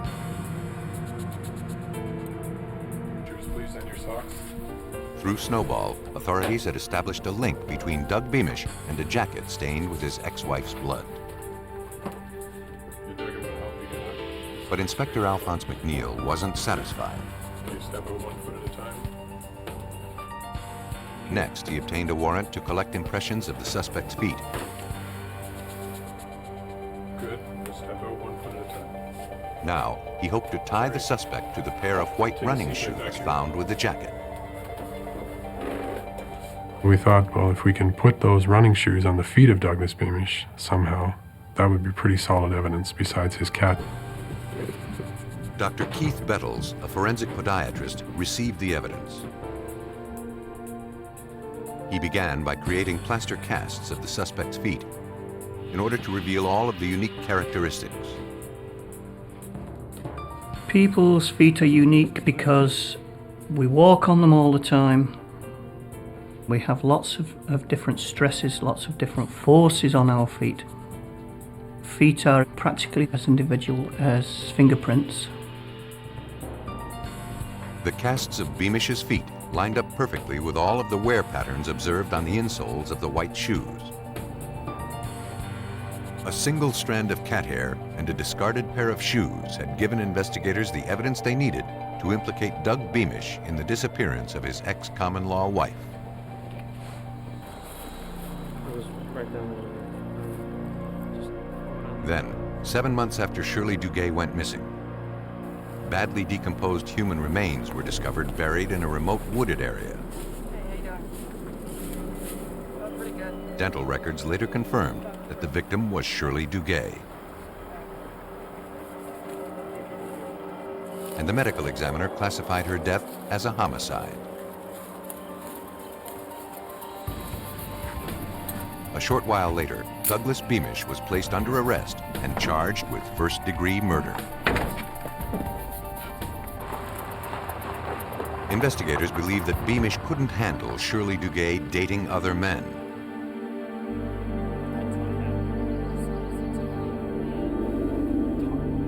Somehow, he manipulated her into giving him a ride in her car and directed her to a remote spot.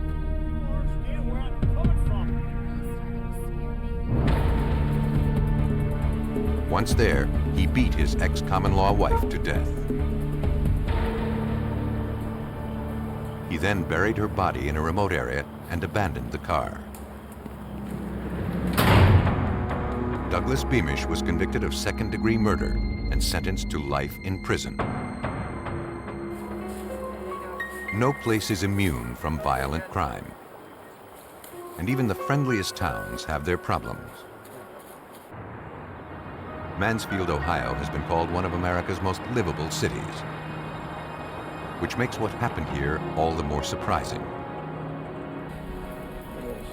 On January 2nd, 1990, a woman came in to speak with Mansfield police. Yes, ma'am. What can I do for you? She was concerned that something had happened to her friend, 44-year-old Noreen Boyle. When she last saw her friend a few days earlier, Noreen was shaken and visibly upset. Her marriage of more than 22 years was falling apart. And not only was her husband moving nearly 200 miles away to Erie, Pennsylvania, but he would likely take the couple's 2 children with him. Noreen was devastated. When she tried to contact her, Noreen's husband, a prominent local physician, said Noreen had packed up and left town after a fight. But the friend couldn't believe that Noreen would walk out on her 2 children. Mansfield police agreed to look into the case. And their first step was to question Noreen's husband, Dr. John Boyle. When Lieutenant David Messmore arrived at the residence, he learned that John Boyle was out of town. John Boyle's mother explained that he had driven to Erie, Pennsylvania a few days earlier, where he was opening up his new medical practice. He was due back later that evening. When questioned, she said that Noreen walked out on the family a few days earlier, and she was watching the couple's children until her son John returned home. The woman excused herself to check on the Boyles' baby daughter. Then, the couple's son approached the detective. My mom would never do something like that. He said he was afraid something bad had happened to his mother. But before he could explain, his grandmother returned. I'm really sorry. I have no more information. When she saw what was happening, she ended the interview and asked the detective to I leave. really have nothing more to tell you. I really need to have you leave. The encounter troubled police. He's from Mansfield. And Lieutenant Messmore couldn't ignore that Dr. Boyle had left town around the same time his wife was reported missing. I'm not sure where it's at. But he soon learned that the reason for the doctor's trip to Pennsylvania checked out. He had been hired by a very large medical corporation in Erie, Pennsylvania. So he was basically traveling back and forth between Mansfield and Erie for some period of time. But where was Noreen Boyle? Later that evening, Detective Messmore returned to the residence. His visit had been anticipated. Dr. Boyle's lawyer answered the door. You're You represent Dr. Boyle? I do. Oh, okay. Is he home right now? Well, His client had in fact returned home from Pennsylvania. But because of the strain caused by the impending divorce, Dr. Boyle did not wish to discuss Noreen with police. All right, well, I'll get with you later. It wasn't the response investigators expected.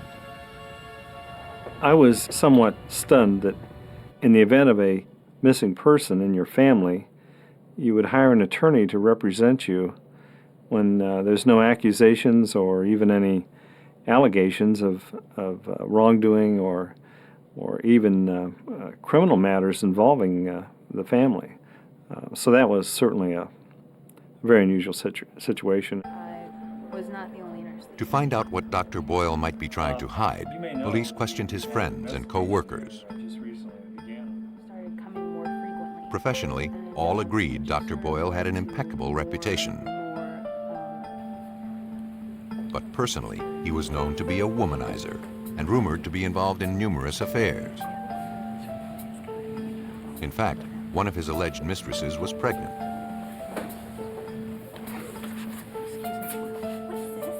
And everyone speculated that the child belonged to Dr. Boyle.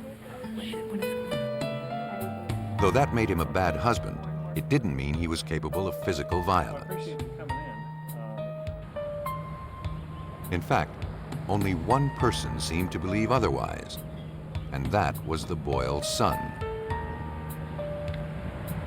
Concerned for the child's well-being, Lieutenant Messmore caught up with him after school. The child was eager to tell his story. He said that the night before his mom disappeared, the sound of his parents arguing outside his bedroom woke him up. I heard a big thump on the wall. He heard a loud And then my thud, dad came, and then there was told me to silence. check if I was sleeping. A few seconds later, his dad peeked into his room. The boy was afraid and pretended to be asleep. The next morning, his mom was gone. His dad told him that she packed up and left. But he didn't believe his mom would leave without saying goodbye. Did you have a conversation with your dad at all? Though police had no evidence that a crime had been committed, they began to theorize that the noise heard by the child might have been the sound of his own mother being assaulted, or worse. Police in Mansfield, Ohio continued their search for missing mother of two, Noreen Boyle. And now they theorized that her husband, Dr. John Boyle, was somehow involved. Though police had no hard evidence that a crime had taken place, they were able to obtain a warrant to search the Boyles' Ohio residence. Using luminol, a chemical that reacts to the proteins found in blood, technicians began scouring the house.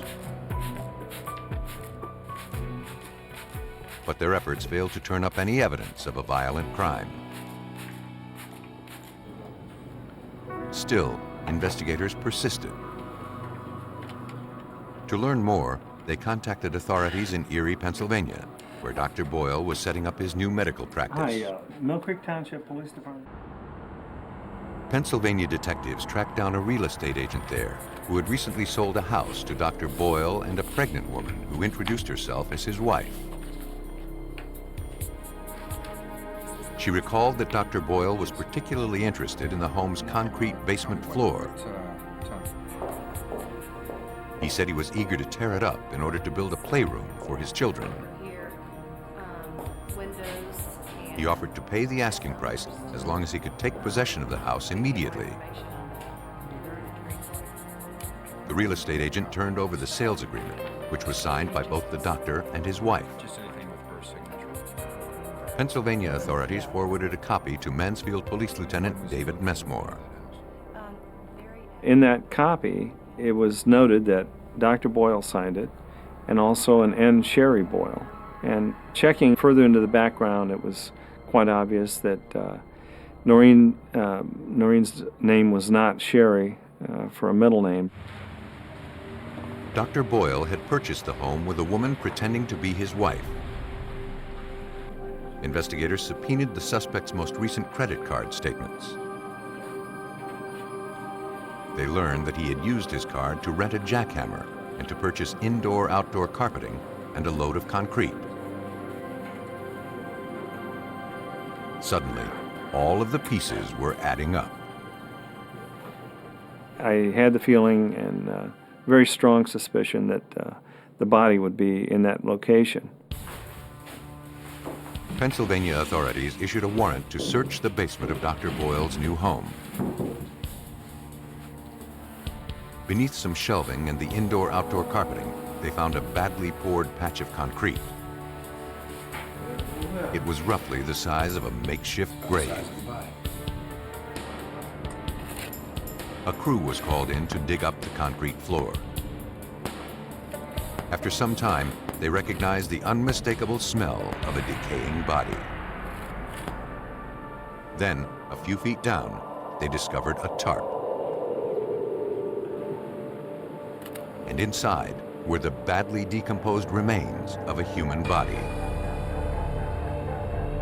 After carefully excavating the grave, the remains were transported to the medical examiner's office. A watch and other pieces of jewelry worn by the victim matched the description of those worn by Noreen Boyle.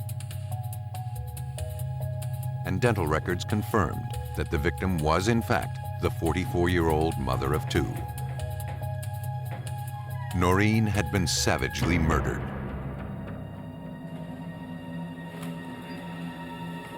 Looking for Dr. Boyle?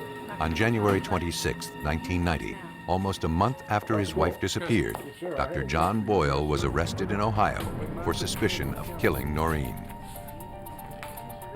Despite the evidence against him, the doctor maintained his innocence.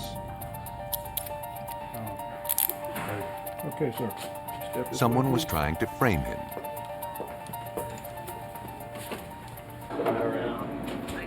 That seemed ridiculous to investigators. But to ensure a conviction, they needed an eyewitness or physical evidence directly linking him to the homicide. And so far, they had neither. It was possible that Dr. Boyle could get away with murder. But then, nearly a week after Dr. John Boyle's arrest, a Mansfield, Ohio resident made a strange discovery. A pile of concrete had been dumped on the remote property. The field was nearly 200 miles away from where Noreen Boyle's body had been unearthed. But the man had followed the case in the media and thought there might be a connection. A crime scene technician was dispatched to the scene. After photographing the area, the concrete was collected into evidence. Police later determined that the property was owned by a close friend of Dr. Boyle's.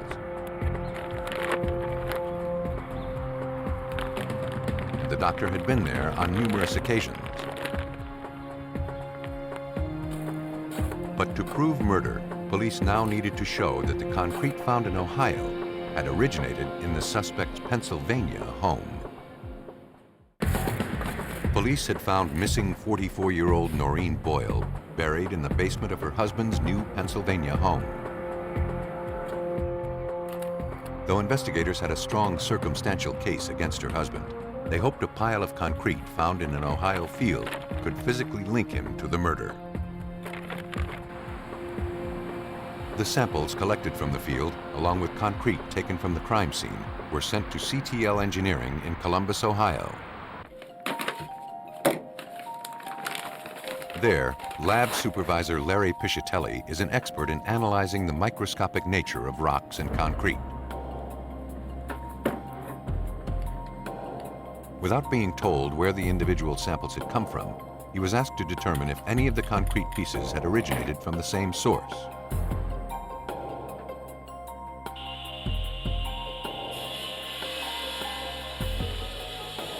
To analyze the internal structure of the concrete, the samples are cut into cross-sectional pieces using a diamond-tip saw.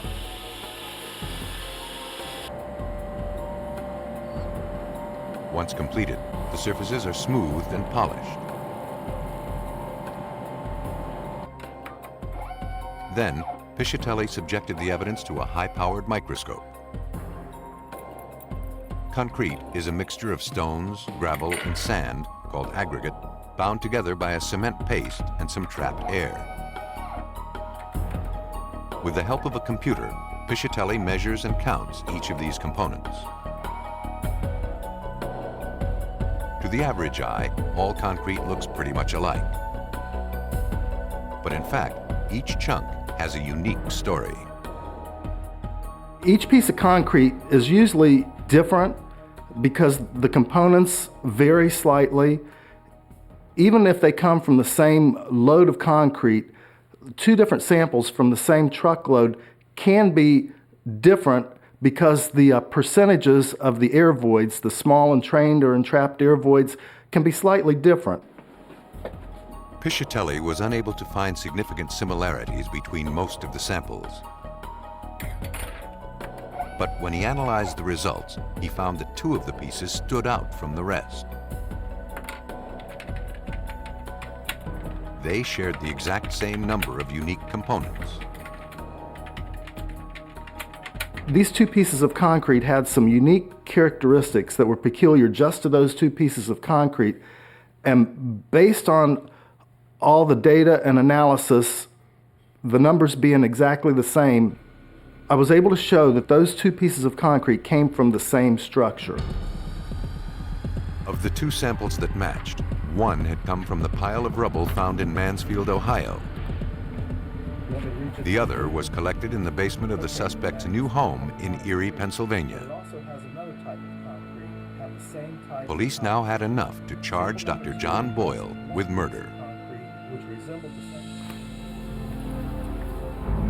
Police believe that John Boyle murdered his wife in the couple's home in order to start a new life with his pregnant mistress. After the kill, he drove her body to Pennsylvania and buried her in a grave he had dug in the basement of his new home. Investigators theorize he then returned to Ohio and dumped the leftover concrete on his friend's property. Dr. John Boyle was convicted of aggravated murder and abuse of a corpse. He was sentenced to 20 years to life. John Boyle thought he'd buried all evidence of his crime. But in fact, the trail of evidence spanned 200 miles. Other murders are more local, but the road to solving them can be just as long. In Harrison County, Missouri, on June 26, 1995, a farmer out for a walk noticed a foul odor. At first, he thought that maybe one of his livestock had died. But the reality was much worse. Hidden among some overgrowth lay the lifeless body of a man.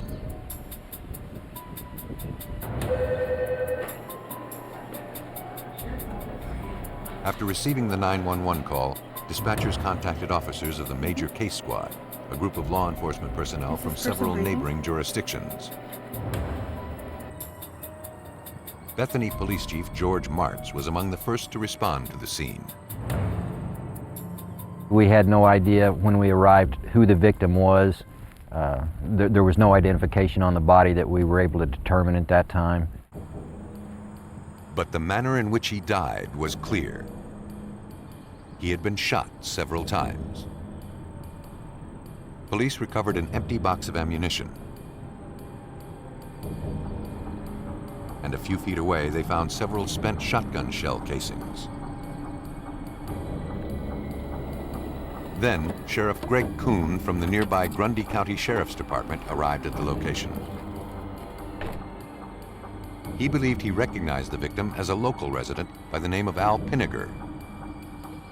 After I looked at the body, I felt that it might have been Al Pinniger, who I had dealt with in the past in Grundy County. Really couldn't tell for sure, but it just appeared to me that might be who it was. Unsure what was evidence and what was roadside trash, investigators collected numerous items scattered around the area. They found and collected a small plastic clock.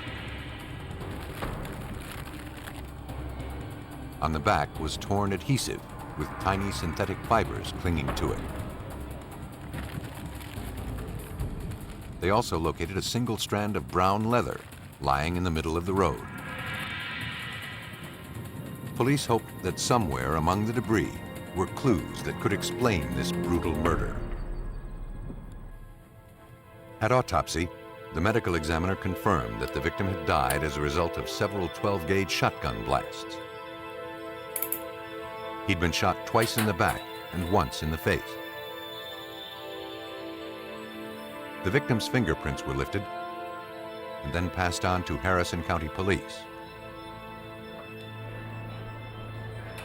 Investigators requested Al Pinniger's fingerprint card, which was on file in Grundy County.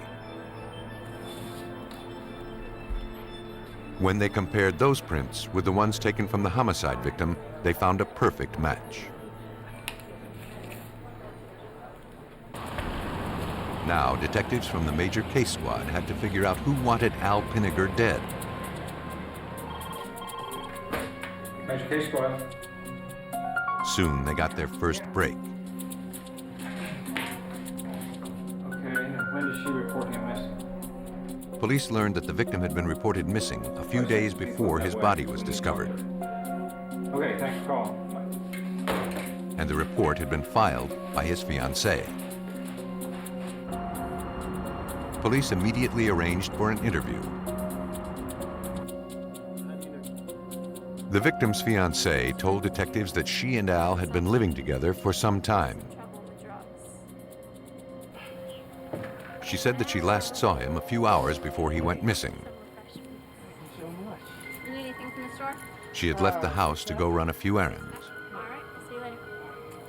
Al said he was going to cut the grass and do some work around the house. He hadn't mentioned any plans to leave that day.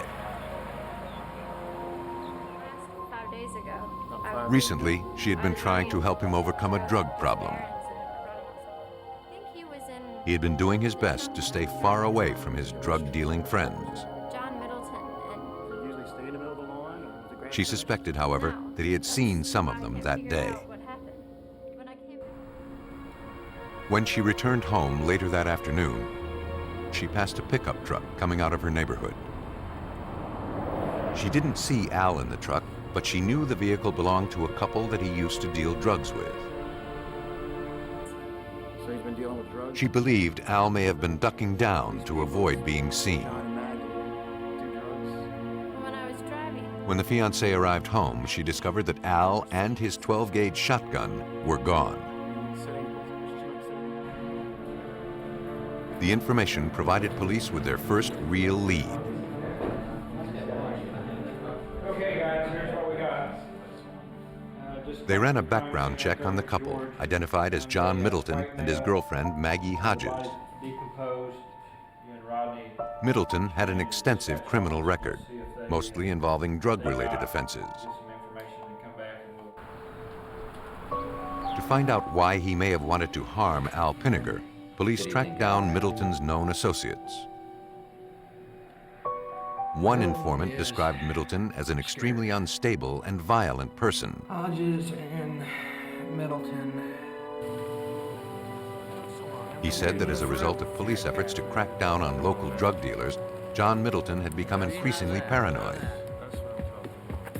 He threatened to kill people he did business with if he found out they were cooperating with authorities. No one doubted him for a minute. Everyone was afraid of him. All of the information led police to suspect that Middleton's paranoia had likely led to the murder of Al Pinniger. And they hoped that somewhere among the shotgun shells and the assorted litter collected from the crime scene was the means to prove it. Police in Harrison County, Missouri believed that a local drug dealer and his girlfriend were responsible for the brutal shotgun slaying of 29-year-old Alfred Pinniger. To prove it, investigators needed to physically link the suspects to the crime scene. Though several potential clues had been found there, an empty box of shotgun shells looked to be the most promising lead. A price sticker found on the box led investigators to the store where the ammo had originated.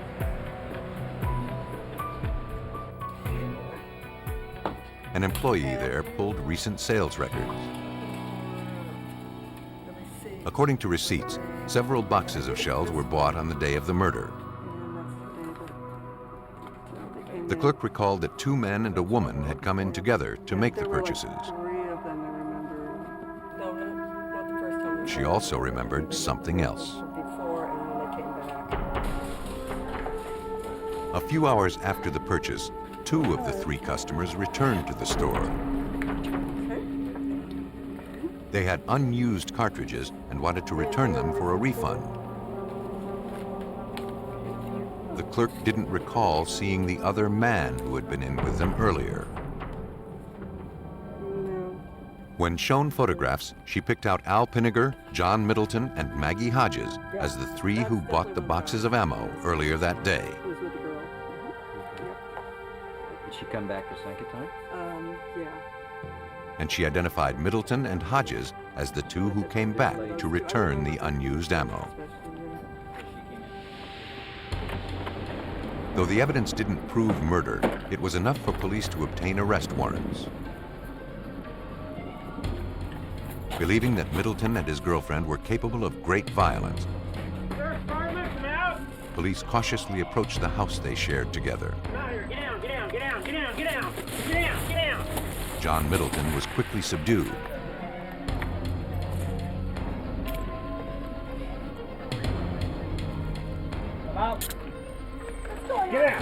Moments later, Maggie Hodges was also taken into custody.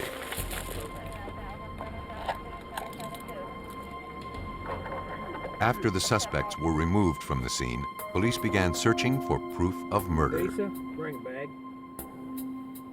Inside Middleton's pickup truck, they collected a fringed brown leather jacket. As the search continued, technicians found a potential clue. Bethany Police Chief George Martz. We took a piece of the dashboard from the Middleton truck that had a sticky substance on it, and on that sticky substance were fibers. Those fibers appeared to match the clock we found at the crime scene. So we removed a piece of the dash, the entire dash, and sent that to the lab for analysis. All of the evidence was forwarded to the Missouri State Highway Patrol Crime Lab, located in Jefferson City.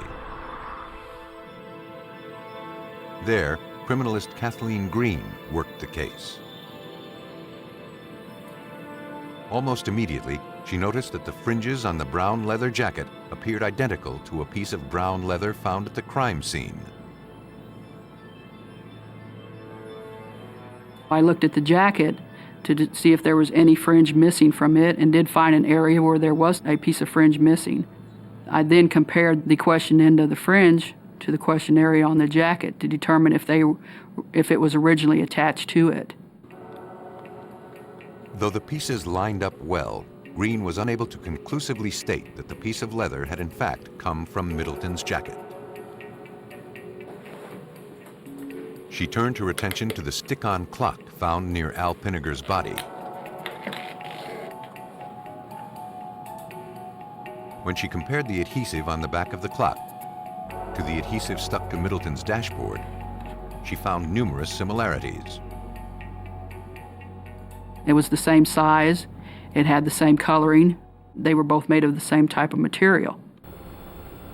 When the torn edges of the 2 pieces were placed side by side under a comparison microscope, examiners found a match. Next, fibers found on the stick-on clock were compared to carpet samples collected from the vehicle. Criminalist Jenny Smith found one consistency after another. We determined that the fiber from the clock face, this would have been considered the question fiber, was similar in physical and chemical composition to the fiber from the suspect vehicle. Therefore, we would conclude that this fiber, question fiber, could have come from this vehicle. When confronted with the evidence, Middleton was uncooperative. This is your opportunity to tell your side of the story. We know what story. But his resistance didn't matter. Police had pieced together the motive behind the murder. Do you think about this real long? My belief is that Mr. Middleton thought Alfred Pinniger was about to rat him out to the police department and to law enforcement authorities, and Mr. Middleton was not going to allow that to happen. You're in some bad trouble. But Middleton was wrong. The victim had made no attempt to contact authorities. Police believe that on the day of the murder, John Middleton and Maggie Hodges drove to Al Pinniger's house. They asked him to go target shooting, and he agreed. What he didn't know was that he was the intended target. At some point, however, that became clear. A scuffle started inside the car. Pinniger escaped, but he didn't get far.